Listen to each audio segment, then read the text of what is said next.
ਸਤਨਾਮ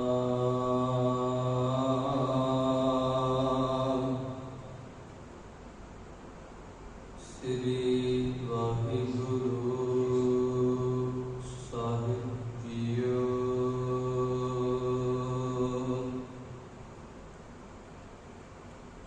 ਹਮ ਅਵਗੁਣ ਪਰੇ ਏਕ ਗੁਣ ਨਾਹੀ,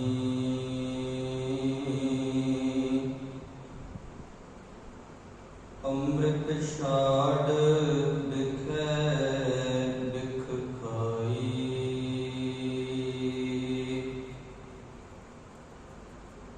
ਮਾਇਆ ਮੋਹ ਕਰਮ ਤੈ ਭੁਲੇ,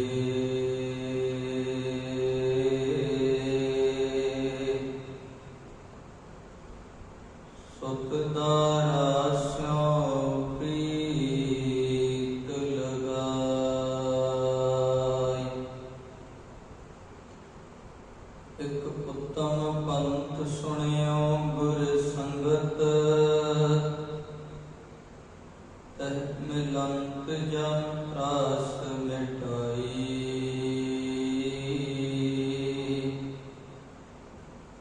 ਇਕ ਅਰਦਾਸ ਭਾਟ ਕੀਰਤ ਕੀ, ਗੁਰ ਰਾਮਦਾਸ ਰਾਖੋ ਸਰਨਾਈ। ਨਾ ਪਹੁੰਚਤੀ ਸਕੀ ਨਹੀਂ ਪੜਿਆ, ਮੂਰਖ ਮੁਗਦਾ ਜਨਮ ਭਇਆ। ਪ੍ਰਣਵਤ ਨਾਨਕ ਤਿਨ ਕੀ ਸਰਨਾ,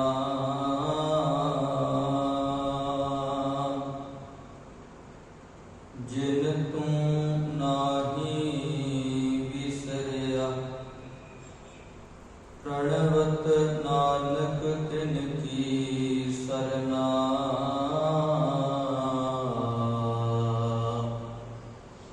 ਜਿਨ ਤੂੰ ਨਾਹੀ ਵਿਸਰਿਆ।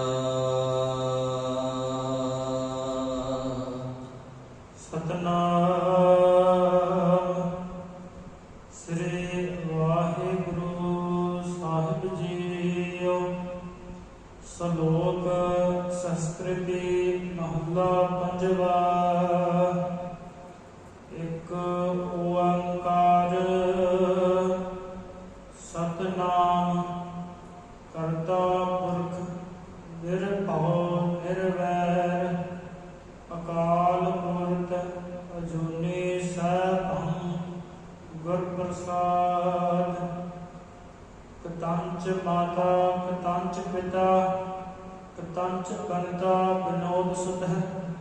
ਕਤੰਚ ਭਰਾਤ ਰੀਤ ਹਿਤ ਬੰਧਵ, ਕਤੰਚ ਮੋਹ ਕੁਟੰਬੇ ਤੇ। ਕਤੰਚ ਮਾਤਾ ਕਤੰਚ ਪਿਤਾ, ਕਤੰਚ ਬਨਤਾ ਬਿਨੋਦ ਸੁਧ। ਕਤੰਚ ਭਰਾਤ ਰੀਤ ਹਿਤ ਬੰਧਵ, ਕਤੰਚ ਮੋਹ ਕੁਟੰਬੇ ਤੇ। ਪਰਮ ਸਨਮਾਨਯੋਗ ਜੁਗੋ ਜੁਗ ਅਟਲ ਚਵਰ ਛਤਰ ਤਖਤ ਦੇ ਮਾਲਕ, ਗੁਰੂ ਤਖਤ ਦੇ ਉੱਪਰ ਸੁਭਾਇਮਾਨ ਸਤਿਗੁਰੂ ਸਾਹਿਬ ਸ੍ਰੀ ਗੁਰੂ ਗ੍ਰੰਥ ਸਾਹਿਬ ਜੀ ਮਹਾਰਾਜ, ਤਿਨਾਂ ਦੀ ਪਾਵਨ ਪਵਿੱਤਰ ਔਰ ਨਿੱਘੀ ਗੋਦ ਅੰਦਰ ਹਾਜ਼ਰੀਨ ਗੁਰੂ ਪਿਆਰੇ ਸਤ ਸੰਗੀ ਜਨੋ। ਸਤਿਗੁਰੂ ਜੀ ਨੇ ਅਪਾਰ ਕਿਰਪਾ ਰਹਿਮਤ ਕੀਤੀ ਹੈ, ਜੋ ਸਤ ਸੰਗਤ ਦੀਆਂ ਅਮੋਲਕ ਘੜੀਆਂ ਪ੍ਰਾਪਤ ਹੋਈਆਂ ਨੇ। ਸੋ ਨਵਾਈ ਹਾਜ਼ਰੀਆਂ ਕੋਈ ਵੀ ਰਸਨਾ ਵਾਂਝੀ ਨਾ ਰਹੇ, ਸਾਰੇ ਰਲ ਮਿਲ ਆਖੋ ਜੀ ਵਾਹਿਗੁਰੂ ਜੀ ਕਾ ਖਾਲਸਾ ਵਾਹਿਗੁਰੂ ਜੀ ਕੀ ਫਤਿਹ। ਜੋ ਆਪਾਂ ਸਾਹਿਬ ਸ੍ਰੀ ਗੁਰੂ ਅਰਜਨ ਦੇਵ ਜੀ ਮਹਾਰਾਜ, ਇਹਨਾਂ ਦੀ ਪਾਵਨ ਬਾਣੀ ਸ਼ਲੋਕ ਸੰਸਕ੍ਰਿਤੀ ਮਹੱਲਾ ਪੰਜਵਾ, ਉਹਦੀ ਵਿਚਾਰ ਆਰੰਭ ਕਰ ਰਹੇ ਹਾਂ। ਸਤਿਗੁਰੂ ਜੀ ਕਿਰਪਾ ਰਹਿਮਤ ਕਰਨ, ਉਪਦੇਸ਼ ਸਾਡੀ ਝੋਲੀ ਵਿੱਚ ਪਾਉਣ। ਗੁਰਬਾਣੀ ਨੂੰ ਵਿਚਾਰਨ ਦੀ ਸਮਰੱਥਾ ਬਖਸ਼ਿਸ਼ ਕਰ ਦੇਣ, ਗੁਰਬਾਣੀ ਨੂੰ ਸੁਣਨ ਮੰਨਣ ਦੀ ਸਮਰੱਥਾ ਬਖਸ਼ਿਸ਼ ਕਰ ਦੇਣ। ਸੋ ਜੋ ਬਚਨ ਸਤਿਗੁਰੂ ਜੀ ਸਾਡੀ ਝੋਲੀ ਵਿੱਚ ਪਾ ਰਹੇ ਹਨ, ਆਓ ਉਹਨਾਂ ਪਾਵਨ ਬਚਨਾਂ ਦੇ ਨਾਲ ਜੁੜਨਾ ਕਰੀਏ ਜੀ। ਵਾਹਿਗੁਰੂ ਸਾਹਿਬ ਜੀਓ। ਸ਼ਲੋਕ ਸੰਸਕ੍ਰਿਤੀ ਮਹੱਲਾ ਪੰਜਵਾ। ਜੋ ਸੰਸਕ੍ਰਿਤੀ ਇੱਕ ਭਾਸ਼ਾ ਜਿਹੜੀ ਸੰਸਕ੍ਰਿਤ ਦੇ ਨਾਲੋਂ ਵੱਖਰੀ ਹੈ, ਇਸ ਭਾਸ਼ਾ ਦੇ ਵਿੱਚ ਸਤਿਗੁਰੂ ਜੀ ਨੇ ਇਹ ਜੋ ਸ਼ਲੋਕ ਨੇ ਇਹ ਦਰਜ ਕੀਤੇ ਨੇ। ਇਤਿਹਾਸ ਵਿੱਚ ਜ਼ਿਕਰ ਮਿਲਦਾ ਹੈ, ਇੱਕ ਵਾਰ ਜੋ ਅੰਮ੍ਰਿਤਸਰ ਸਾਹਿਬ ਦੀ ਧਰਤੀ ਦੇ ਉੱਪਰ ਕਾਸ਼ੀ ਤੋਂ ਚੱਲ ਕੇ ਦੋ ਪੰਡਿਤ ਆਏ, ਜਿਨ੍ਹਾਂ ਦਾ ਨਾਮ ਹਰੀ ਲਾਲ ਔਰ ਕ੍ਰਿਸ਼ਨ ਲਾਲ ਹੈ। ਉਹਨਾਂ ਨੇ ਸਤਿਗੁਰੂ ਗੁਰੂ ਅਰਜਨ ਸਾਹਿਬ ਮਹਾਰਾਜ ਜੀ ਦੇ ਸਨਮੁਖ ਇੱਕ ਕਾਗਜ਼ ਦਾ ਟੁਕੜਾ ਰੱਖਿਆ, ਜਿਸ ਦੇ ਉੱਪਰ 4 ਸ਼ਲੋਕ ਦਰਜ ਸਨ। ਉਹ 4 ਸ਼ਲੋਕ ਸਨ ਜਿਹੜੇ ਉਹਨਾਂ ਦੇ ਉੱਪਰ ਗੁਰੂ ਨਾਨਕ ਦੀ ਛਾਪ ਸੀ। ਤੇ ਉਹਨਾਂ ਨੇ ਦੱਸਣਾ ਕੀਤਾ ਵੀ ਇਹ ਜੋ ਸ਼ਲੋਕ ਨੇ ਅਸੀਂ ਆਪਣੇ ਬਜ਼ੁਰਗ ਪੰਡਿਤ ਗੋਪਾਲ ਦੱਤ ਦੇ ਜਦੋਂ ਪੁਸਤਕਾਂ ਨੂੰ ਖੋਜ ਰਹੇ ਸੀ ਕਿ ਇਹ ਸਾਨੂੰ ਉਹਨਾਂ ਦੇ ਵਿੱਚੋਂ ਕਾਗਜ਼ ਦੇ ਉੱਤੇ ਲਿਖੇ ਹੋਏ ਮਿਲੇ। ਤੇ ਇਲਾਕੇ ਦੇ ਲੋਕਾਂ ਤੋਂ ਪੁੱਛਿਆ, ਪੁਰਾਣੇ ਬਜ਼ੁਰਗਾਂ ਤੋਂ ਪੁੱਛਿਆ ਵੀ ਇਹ ਕਿਹਦੀ ਬਾਣੀ ਹੈ, ਕੌਣ ਇਹਦਾ ਰਚਨਹਾਰ ਹੈ। ਤੇ ਉਹਨਾਂ ਬਜ਼ੁਰਗਾਂ ਨੇ ਦੱਸਿਆ ਵੀ ਪੰਡਿਤ ਗੋਪਾਲ ਦੱਤ ਜੋ ਤੁਹਾਡਾ ਵੱਡ ਵਡੇਰਾ ਹੋਇਆ ਹੈ, ਉਹਦੇ ਪਾਸ ਇੱਥੇ ਸਤਿਗੁਰੂ ਗੁਰੂ ਨਾਨਕ ਸਾਹਿਬ ਮਹਾਰਾਜ ਜੀ ਆਏ ਸਨ ਤੇ ਇਹ ਬਾਣੀ ਸਤਿਗੁਰੂ ਗੁਰੂ ਨਾਨਕ ਸਾਹਿਬ ਮਹਾਰਾਜ ਜੀ ਦੀ ਹੈ। ਅੱਜ ਕੱਲ ਉਹਨਾਂ ਦੀ ਗੁਰਤਾ ਗੱਦੀ ਉੱਪਰ ਸਾਹਿਬ ਸ੍ਰੀ ਗੁਰੂ ਅਰਜਨ ਦੇਵ ਮਹਾਰਾਜ ਜੀ ਵਿਰਾਜਮਾਨ ਨੇ। ਸਾਹਿਬ ਸ੍ਰੀ ਗੁਰੂ ਅਰਜਨ ਦੇਵ ਮਹਾਰਾਜ ਜੀ ਜੋ 5ਵੇਂ ਥਾਂ ਤੇ ਹਨ ਗੁਰੂ ਨਾਨਕ ਸਾਹਿਬ ਮਹਾਰਾਜ ਜੀ ਤੋਂ, ਉਹ ਅੱਜ ਕੱਲ ਅੰਮ੍ਰਿਤਸਰ ਦੀ ਧਰਤੀ ਉੱਪਰ ਰਹਿੰਦੇ ਨੇ। ਇਹ ਬਚਨ ਸੁਣ ਕੇ ਉਹ ਜੋ ਪੰਡਿਤ ਦੇ ਪੋਤੇ ਸਨ ਹਰੀ ਲਾਲ ਔਰ ਕ੍ਰਿਸ਼ਨ ਲਾਲ, ਉਹ ਅੰਮ੍ਰਿਤਸਰ ਸਾਹਿਬ ਦੀ ਧਰਤੀ ਦੇ ਉੱਪਰ ਪਹੁੰਚੇ। ਸਤਿਗੁਰੂ ਗੁਰੂ ਅਰਜਨ ਸਾਹਿਬ ਮਹਾਰਾਜ ਜੀ ਨੇ ਜਿੱਥੇ ਉਹ 4 ਸ਼ਲੋਕ ਗੁਰੂ ਨਾਨਕ ਸਾਹਿਬ ਮਹਾਰਾਜ ਜੀ ਦੇ ਦਰਜ ਕੀਤੇ ਗੁਰਬਾਣੀ ਦੇ ਵਿੱਚ, ਉੱਥੇ ਉਹਨਾਂ ਪੰਡਿਤ ਜਨਾਂ ਨੇ ਸਤਿਗੁਰੂ ਜੀ ਦੇ ਅੱਗੇ ਜੀਵਨ ਦੇ ਕਲਿਆਣ ਵਾਸਤੇ ਉਪਦੇਸ਼ ਦੀ ਮੰਗ ਕੀਤੀ। ਤੇ ਸਤਿਗੁਰੂ ਜੀ ਨੇ ਜੋ ਉਪਦੇਸ਼ ਉਹਨਾਂ ਨੂੰ ਬਖਸ਼ਿਸ਼ ਕੀਤਾ ਹੈ, ਉਹ ਸ਼ਲੋਕ ਰੂਪ ਦੇ ਵਿੱਚ ਇਹ ਲਿਖਿਆ ਹੋਇਆ ਹੈ। ਇਸ ਦੇ ਉੱਪਰ ਸਤਿਗੁਰੂ ਜੀ ਨੇ ਜੋ ਮੂਲ ਮੰਤਰ ਹੈ ਉਹ ਅੰਕਿਤ ਕੀਤਾ ਹੋਇਆ ਹੈ। ਸਤਿਗੁਰੂ ਜੀ ਜੋ ਬਚਨ ਸਮਝਾ ਰਹੇ ਹਨ, ਆਓ ਉਹਨਾਂ ਬਚਨਾਂ ਨੂੰ ਸਮਝਣਾ ਕਰੀਏ ਜੀ। ਇੱਕ ਓੰਕਾਰ। ਉਹ ਮਾਲਕ ਪਰਮਾਤਮਾ ਜੀ ਇੱਕ ਨੇ, ਜਿੰਨਾ ਪਸਾਰਾ ਦੇਖ ਰਹੇ ਹਾਂ, ਸਾਰੇ ਹੀ ਪਸਾਰੇ ਦੇ ਮਾਲਕ ਆਪ ਨੇ, ਸਰਬ ਵਿਆਪੀ ਹਨ ਜੀ। ਸਤਨਾਮ। ਸੱਚੀ ਸਦੀਵੀ ਹੋਂਦ ਵਾਲੇ ਹਨ। ਕਰਤਾ ਪੁਰਖ। ਇਹ ਸੰਸਾਰ ਨੂੰ ਬਣਾਉਣ ਵਾਲੇ ਵੀ ਆਪ ਹੀ ਹਨ ਤੇ ਇਹ ਸੰਸਾਰ ਦੇ ਵਿੱਚ ਰਹਿਣ ਵਾਲੇ ਵੀ ਉਹ ਆਪ ਹੀ ਹਨ ਜੀ। ਨਿਰਭਉ ਨਿਰਵੈਰ। ਉਹ ਮਾਲਕ ਪਰਮਾਤਮਾ ਨੂੰ ਕਿਸੇ ਦਾ ਕੋਈ ਡਰ ਨਹੀਂ, ਉਹ ਨਿਰਭਉ ਹੈ, ਭਉ ਤੋਂ ਰਹਿਤ ਹੈ। ਨਿਰਵੈਰ, ਉਹਨੂੰ ਕਿਸੇ ਦੇ ਨਾਲ ਕਿਸੇ ਪ੍ਰਕਾਰ ਦਾ ਕੋਈ ਵੈਰ ਨਹੀਂ। ਜਿਹਦਾ ਕਿਸੇ ਨਾਲ ਕਿਸੇ ਪ੍ਰਕਾਰ ਦਾ ਕੋਈ ਵੈਰ ਹੀ ਨਹੀਂ, ਉਹਨੂੰ ਕਿਸੇ ਦਾ ਡਰ ਵੀ ਨਹੀਂ ਰਹਿੰਦਾ। ਅਕਾਲ ਮੂਰਤ। ਸਮੇਂ ਤੋਂ ਪਾਰ ਦੀ ਹਸਤੀ ਹੈ ਉਹ ਮਾਲਕ ਪਰਮਾਤਮਾ ਜੀ। ਨਹੀਂ ਤੇ ਕੁੱਲ ਸੰਸਾਰ ਹੈ ਜਿਹੜਾ ਉਹ 3 ਕਾਲਾਂ ਦੇ ਵਿੱਚ ਵੰਡਿਆ ਜਾਂਦਾ ਹੈ, ਜੋ ਬੀਤ ਗਿਆ, ਭੂਤ ਕਾਲ ਜੋ ਚੱਲ ਰਿਹਾ, ਵਰਤਮਾਨ, ਅੱਗੇ ਹੈ ਜਿਹੜਾ ਉਹਨੂੰ ਭਵਿੱਖ ਕਹਿੰਦੇ ਆ। ਪਰ ਮਾਲਕ ਪਰਮਾਤਮਾ ਜੀ ਦੇ ਉੱਪਰ ਨਾ ਤੇ ਭਵਿੱਖ ਲਾਗੂ ਹੁੰਦਾ ਹੈ, ਨਾ ਉਹਨਾਂ ਦੇ ਉੱਪਰ ਭੂਤਕਾਲ ਲਾਗੂ ਹੁੰਦਾ ਹੈ। ਮਾਲਕ ਪਰਮਾਤਮਾ ਜੀ ਆਦਿ ਸੱਚ, ਜੁਗਾਦ ਸੱਚ, ਹੈ ਵੀ ਸੱਚ, ਨਾਨਕ ਹੋਸੀ ਵੀ ਸੱਚ, ਸਮੇਂ ਤੋਂ ਪਾਰ ਦੀ ਹਸਤੀ ਹਨ ਜੀ। ਅਜੂਨੀ ਸੈਭੰ। ਸਵੈ ਪ੍ਰਕਾਸ਼ਮਾਨ ਉਹ ਮਾਲਕ ਪਰਮਾਤਮਾ ਜੀ ਅਜੂਨੀ ਹਨ, ਜੰਮਣ ਮਰਨ ਦੇ ਗੇੜ ਵਿੱਚ ਨਹੀਂ ਆਉਂਦੇ।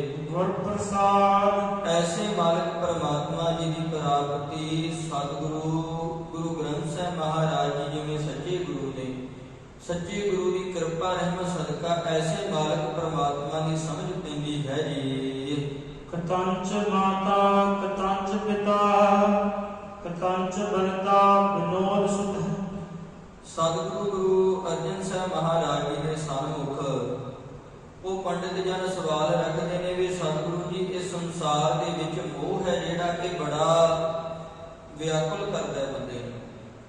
ਜਿਹੜਾ ਮੋਹ ਹੈ ਇਹਦੇ ਪਕੜ ਤੋਂ ਛੁੱਟਿਆ ਕਿਵੇਂ ਜਾਵੇ, ਜਿਹੜਾ ਮੋਹ ਹੈ ਇਹਦੇ ਤੋਂ ਛੁਟਕਾਰਾ ਕਿਵੇਂ ਮਿਲੇ।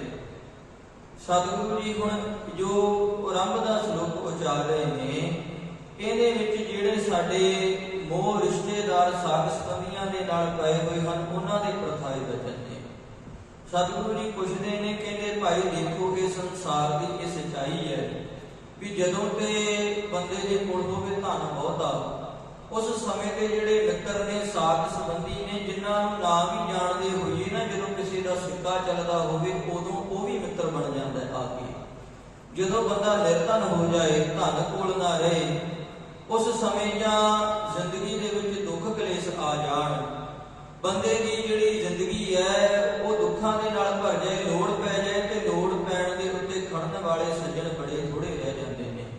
ਸਤਿਗੁਰੂ ਜੀ ਇਸੇ ਪ੍ਰਕਾਰ ਸਮਝਾ ਰਹੇ ਨੇ, ਕਹਿੰਦੇ ਭਾਈ ਕਿਹੜੀ ਮਾਂ ਦੀ ਗੱਲ ਕਰਦਾ ਹੈ, ਕਤੰਚ ਦਾ ਅਰਥ ਕਿੱਥੇ ਹੈ, ਕਿਹੜੀ ਮਾਂ ਦੀ ਗੱਲ ਕਰਦਾ ਹੈ, ਕਿਹੜੇ ਬਾਪ ਦੀ ਗੱਲ ਕਰਦਾ ਹੈ, ਕਤੰਚ ਬਨਤਾ ਬਨੋਦ ਸੁਤੇ, ਕਿਹੜੀ ਪਤਨੀ ਦੀ ਗੱਲ ਕਰਦਾ ਹੈ, ਕਿਹੜੇ ਬੱਚਿਆਂ ਦੀ ਗੱਲ ਕਰਦਾ ਹੈ। ਭਾਈ ਇਹ ਤੇ ਆਪੋ ਆਪਣੀਆਂ ਲੋੜਾਂ ਕਰਕੇ ਤੇਰੇ ਨਾਲ ਲੱਗੇ ਹੋਏ ਨੇ। ਜਿੱਦਣ ਸੱਚਾਈ ਇਹ ਹੈ ਵੀ ਜਿੱਦਣ ਤੇਰੀ ਜ਼ਿੰਦਗੀ ਦੇ ਵਿੱਚ ਔਖਾ ਸਮਾਂ ਆ ਜਾਏ ਨਾ, ਉਦੋਂ ਫਿਰ ਏਦਾਂ ਹੁੰਦਾ ਵੀ ਕਈ ਵਾਰ ਰਿਸ਼ਤੇਦਾਰ ਸਾਕ ਸੰਬੰਧੀ ਜਿਹੜੇ ਨੇੜ ਦੇ ਵੀ ਹੁੰਦੇ ਨੇ ਨਾ, ਉਹ ਵੀ ਸਾਥ ਛੱਡ ਕੇ ਭੱਜ ਜਾਂਦੇ ਨੇ। ਸਤਿਗੁਰੂ ਜੀ ਸਮਝਾ ਰਹੇ ਨੇ, ਕਹਿੰਦੇ ਭਾਈ ਕਿਹੜਾ ਮੋਹ ਕਿੰਨਾ ਦੇ ਨਾਲ ਤੂੰ ਪਾਈ ਬੈਠਾ, ਇਹ ਤੇ ਤੇਰੇ ਨਾਲ ਨਿਭਣ ਵਾਲੇ ਨਹੀਂ ਹਨ।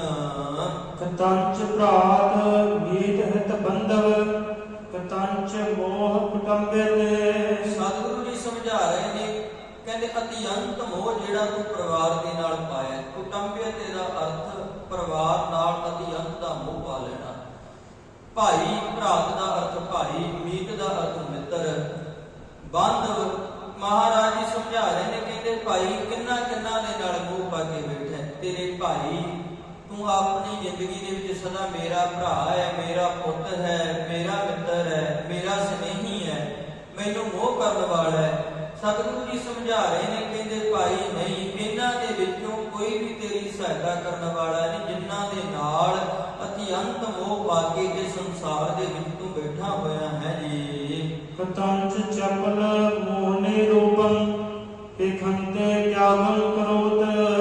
ਸਤਿਗੁਰੂ ਜੀ ਸਮਝਾ ਰਹੇ ਨੇ, ਕਹਿੰਦੇ ਭਾਈ ਵੇਖ ਆ ਜਿਹੜੀ ਮਾਇਆ, ਚਪਲ ਦਾ ਅਰਥ ਚੰਚਲ, ਮੋਹਣੀ ਰੂਪਮ ਦਾ ਅਰਥ ਸੁੰਦਰ ਸਰੂਪ ਵਾਲੀ। ਸਤਿਗੁਰੂ ਜੀ ਕਹਿੰਦੇ ਆ ਜਿਹੜੀ ਸੁੰਦਰ ਸਰੂਪ ਵਾਲੀ ਮਾਇਆ ਵੇਖ ਰਹੇ ਆ ਨਾ, ਮਾਇਆ ਦਾ ਅਰਥ ਹੈ ਉਹ ਧਨ ਪਦਾਰਥ।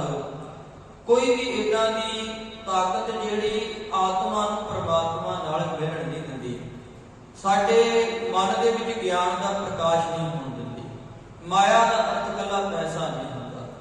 ਸਤਿਗੁਰੂ ਜੀ ਨੇ ਆ ਜਿੰਨਾ ਸਰੂਪ ਬਿਆਨ ਕੀਤਾ, ਮਾਤ ਦਾ ਜ਼ਿਕਰ ਕੀਤਾ, ਬਾਪ ਦਾ ਜ਼ਿਕਰ ਕੀਤਾ, ਪੁੱਤਾਂ ਦਾ ਜ਼ਿਕਰ ਕੀਤਾ, ਮਿੱਤਰਾਂ ਦਾ ਜ਼ਿਕਰ ਕੀਤਾ, ਭਾਈਆਂ ਦਾ ਜ਼ਿਕਰ ਕੀਤਾ, ਇਹ ਸਾਰੇ ਦੇ ਸਾਰੇ ਮਾਇਆ ਦੇ ਸਰੂਪ ਨੇ, ਮਾਇਆ ਦੇ ਰੂਪ ਨੇ।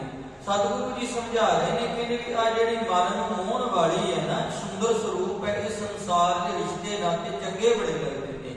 ਸਤਿਗੁਰੂ ਜੀ ਸਮਝਾ ਰਹੇ ਨੇ, ਕਤੰਚ ਚਪਲ ਮੋਹਣੀ ਰੂਪੰ ਪੇਖੰਤੇ ਤਿਆਗੰ ਕਰੋਤ। ਕਹਿੰਦੇ ਭਾਈ ਵੇਖ ਇਹਨਾਂ ਦੇ ਨਾਲ ਤੂੰ ਤੇ ਮੋਹ ਪਾਈ ਬੈਠਾ ਹੈ, ਪਰ ਅਸਲ ਸੱਚਾਈ ਇਹ ਹੈ ਵੀ ਜਿੱਦਣ ਤੇਰੇ ਉੱਤੇ ਮੁਸ਼ਕਿਲ ਆ ਜਾਂਦੀ ਹੈ, ਇਹ ਤੈਨੂੰ ਛੱਡ ਕੇ ਚਲੇ ਜਾਣ ਵਾਲੇ ਨੇ, ਇਹ ਤੇਰੇ ਨਾਲ ਨਿਭਣ ਵਾਲੇ ਨੇ। ਬੰਦਾ ਹੁਣ ਜਿੰਨਾ ਮਰਜ਼ੀ ਧਨ ਪਦਾਰਥ ਕਮਾ ਲਏ, ਜਿੱਦਣ ਇਹ ਸੰਸਾਰ ਤੋਂ ਜਾਂਦਾ ਤੇ ਉਦੋਂ ਸਾਰਾ ਕੁਝ ਇੱਥੇ ਹੀ ਰਹਿ ਜਾਂਦਾ, ਨਾਲ ਨਹੀਂ ਨਿਭਦਾ। ਸਤਿਗੁਰੂ ਜੀ ਸਮਝਾ ਰਹੇ ਨੇ, ਕਹਿੰਦੇ ਇਸੇ ਕਰਕੇ ਕਹਿੰਦੇ ਭਾਈ ਇਹਨੂੰ ਤਿਆਗਣਾ ਕਰ, ਇਹਦੇ ਮੋਹ ਦੇ ਵਿੱਚ ਨਾ ਫਸ। ਮਾਇਆ ਤਿਆਗਣ ਦਾ ਅਰਥ ਇਹ ਨਹੀਂ ਵੀ ਬੰਦਾ ਕਹਿ ਦੇ ਮੈਂ ਤਾਂ ਪੈਸੇ ਨੂੰ ਹੱਥ ਨਹੀਂ ਲਾਉਂਦਾ, ਮੈਂ ਤੇ ਘਰ-ਬਾਰ ਛੱਡ ਦਿੱਤਾ।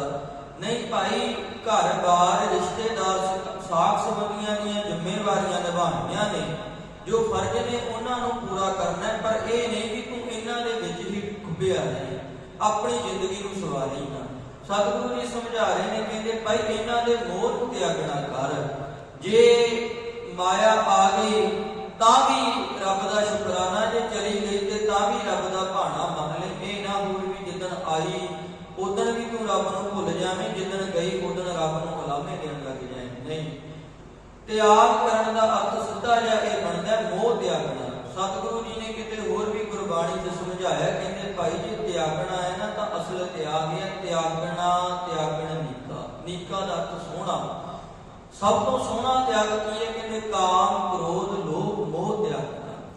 ਜਿਹੜਾ ਤੇਰੇ ਅੰਦਰ ਇਹਨਾਂ ਸੰਸਾਰ ਦੇ ਪਦਾਰਥਾਂ ਨੂੰ ਵੇਖ ਕੇ ਅਵਕਾਰ ਪੈਦਾ ਹੁੰਦੇ ਨੇ ਨਾ, ਇਹਨਾਂ ਵਿਕਾਰਾਂ ਨੂੰ ਤਿਆਗਣਾ ਅਸਲ ਤਿਆਗ ਹੈ। ਘਰ-ਬਾਰ ਨੂੰ ਛੱਡ ਦੇਣਾ ਅਸਲ ਤਿਆਗ ਨਹੀਂ ਹੁੰਦਾ। ਪਰਿਵਾਰ ਦੀਆਂ ਜ਼ਿੰਮੇਵਾਰੀਆਂ ਤੋਂ ਭਗੌੜੇ ਹੋ ਜਾਣਾ ਅਸਲ ਤਿਆਗ ਨਹੀਂ ਹੁੰਦਾ। ਸਤਿਗੁਰੂ ਜੀ ਸਮਝਾ ਰਹੇ ਨੇ, ਕਹਿੰਦੇ ਵੀ ਭਾਈ ਅਸਲ ਤਿਆਗ ਕਰਨਾ ਕਰ, ਇਹਦੇ ਮੋਹ ਦੇ ਵਿੱਚੋਂ ਨਿਕਲਣਾ ਕਰ। ਰਹੰਤ ਸੰਗ ਭਗਵਾਨ ਸਮਰਣ, ਨਾਨਕ ਲਬਦਿ ਉਚਤ ਤਨ। ਸਤਿਗੁਰੂ ਜੀ ਨੂੰ ਸਵਾਲ ਕਰਦੇ ਨੇ ਅੱਗੋਂ ਸਿੱਖ ਸੰਗਤਾਂ, ਕਹਿੰਦੇ ਵੀ ਭਾਈ ਫਿਰ ਕਹਿੰਦੇ ਸੰਸਾਰ ਵਿੱਚ ਉਹ ਕਿਹੜੀ ਚੀਜ਼ ਹੈ ਜਿਹੜੀ ਨਾਲ ਨਿਭੇਗੀ, ਜਿਹੜੀ ਚੀਜ਼ ਸਦਾ ਚਿਰ ਨਾਲ ਨਿਭ ਜਾਏ। ਤੇ ਸਤਿਗੁਰੂ ਜੀ ਸਮਝਾ ਰਹੇ ਨੇ, ਕਹਿੰਦੇ ਭਾਈ ਰਹੰਤ ਸੰਗ ਭਗਵਾਨ ਸਿਮਰਨ, ਕਹਿੰਦੇ ਉਹ ਮਾਲਕ ਪ੍ਰਮਾਤਮਾ ਦਾ ਜਿਹੜਾ ਨਾਮ ਹੈ ਨਾ, ਉਹ ਸਦਾ ਚਿਰ ਤੇਰੇ ਨਾਲ ਨਿਭਣ ਵਾਲਾ ਹੈ। ਉਹ ਮਾਲਕ ਪਰਮਾਤਮਾ ਦੀ ਬੰਦਗੀ ਦੇ ਵਿੱਚੋਂ ਪੈਦਾ ਹੋਇਆ ਜਿਹੜਾ ਗਿਆਨ ਹੈ ਉਹ ਤੇਰੇ ਨਾਲ ਨਿਭਣ ਵਾਲਾ ਹੈ। ਫਿਰ ਨਾਲ ਹੀ ਸਵਾਲ ਆ ਗਿਆ, ਕਹਿੰਦੇ ਵੀ ਭਾਈ ਜੇ ਉਹ ਨਾਮ ਨਾਲ ਨਿਭਣ ਵਾਲਾ ਹੈ ਤੇ ਨਾਮ ਮਿਲੇਗਾ ਕਿੱਥੋਂ, ਉਹਦੀ ਪ੍ਰਾਪਤੀ ਕਿੱਥੋਂ ਹੋਵੇ? ਤੇ ਸਤਿਗੁਰੂ ਜੀ ਸਮਝਾਉਂਦੇ ਨੇ, ਕਹਿੰਦੇ ਉਹ ਨਾਮ ਹੈ ਜਿਹੜਾ ਅਚੁੱਤ, ਉਹ ਮਾਲਕ ਪਰਮਾਤਮਾ ਜੀ ਜਿਹੜੇ ਅਟਲ ਨੇ, ਉਹਨਾਂ ਦਾ ਉਹ ਨਾਮ ਹੈ ਜਿਹੜਾ ਉਹ ਭਾਈ ਮਿਲਦਾ ਹੈ ਸਾਧ ਸੰਗਤ ਵਿੱਚ ਜਾਇਆ। ਸਤ ਸੰਗਤ ਕੀਤਿਆਂ ਉਸ ਨਾਮ ਦੀ ਪ੍ਰਾਪਤੀ ਹੋ ਜਾਂਦੀ ਹੈ ਜੀ। ਤ੍ਰਿਗੰਤ ਮਾਤਾ ਪਿਤਾ ਸਨੇਹੰ, ਤ੍ਰਿਗ ਸਨੇਹੰ ਭਰਾਤ ਬਾਂਧਵ। ਮਾਲਕ ਪਰਮਾਤਮਾ ਜੀ ਅਗਲੇ ਸ਼ਲੋਕ ਦੇ ਵਿੱਚ ਸਮਝਾ ਰਹੇ ਨੇ, ਤ੍ਰਿਗੰਤ ਦਾ ਅਰਥ ਹੈ ਕਿਸੇ ਨੂੰ ਲਾਹਨਤ ਪਾਉਣਾ। ਕਿਸੇ ਨੂੰ 100 ਵਾਰ ਫਟਕਾਰ ਪਾਉਣੀ ਹੋਵੇ, ਇੱਕ ਵਾਰ ਲਾਹਨਤ ਕਹਿ ਦਿਓ ਬਰਾਬਰ ਹੈ। ਤੇ 100 ਵਾਰ ਲਾਹਨਤ ਕਹਿਣ ਦੇ ਨਾਲੋਂ ਚੰਗਾ ਵੀ ਇੱਕ ਵਾਰ ਤ੍ਰਿਗ ਕਹਿ ਦਿਓ, ਉਹ ਇੱਕੋ ਬਰਾਬਰ ਨੇ। ਸਤਿਗੁਰੂ ਜੀ ਸਮਝਾ ਰਹੇ ਨੇ, ਕਹਿੰਦੇ ਭਾਈ ਆ ਜਿਹੜਾ ਮੋਹ ਤੂੰ ਆਪਣੇ ਮਾਤਾ ਪਿਤਾ ਨਾਲ ਪਾਈ ਬੈਠਾ। ਸਨੇਹਮ ਦਾ ਅਰਥ ਹੈ ਪਿਆਰ ਪਾਉਣਾ, ਮੋਹ ਪਾਉਣਾ।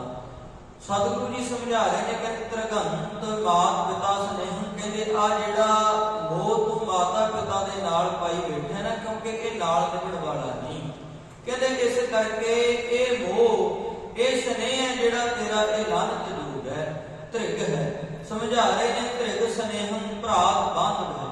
ਜਿਹੜਾ ਤੂੰ ਆਪਣੇ ਭਾਈ ਆਪਣੇ ਮਿੱਤਰ ਕਹਿੰਦਾ, ਉਹਨਾਂ ਦੀ ਖਾਤਰ ਜਿਹੜਾ ਤੂੰ ਇਹ ਸੰਸਾਰ ਦੇ ਵਿੱਚ ਮਾਇਆ ਦੇ ਮਗਰ ਦੌੜਿਆ ਫਿਰਦਾ ਹੈ। ਲਾਹਨਤ ਹੈ ਭਾਈ ਤੇਰੀ ਇਦਾਂ ਦੀ ਜ਼ਿੰਦਗੀ ਦੇ ਉੱਤੇ ਜਿਹਦੇ ਵਿੱਚ ਤੂੰ ਆਪਣੇ ਆਪ ਨੂੰ ਭੁੱਲ ਜਾਂਦਾ ਹੈ, ਆਪਣੀ ਪਛਾਣ ਨਹੀਂ ਕਰਦਾ, ਆਪਣੇ ਆਪ ਨੂੰ ਭੁੱਲ ਕੇ ਉਸ ਕਰਕੇ ਪੁਰਖ ਮਾਲਕ ਪ੍ਰਮਾਤਮਾ ਨੂੰ ਭੁਲਾ ਕੇ ਤੂੰ ਸੰਸਾਰ ਦੇ ਜੋ ਕੰਮ ਧੰਦੇ ਨੇ ਉਹਨਾਂ ਵਿੱਚ ਹੀ ਲੱਗਿਆ ਰਹਿਣਾ ਹੈ ਜੀ। ਤ੍ਰਿਗ ਸਨੇਹੰ ਬਨਿਤਾ ਬਿਲਾਸ ਸੁਤਹ।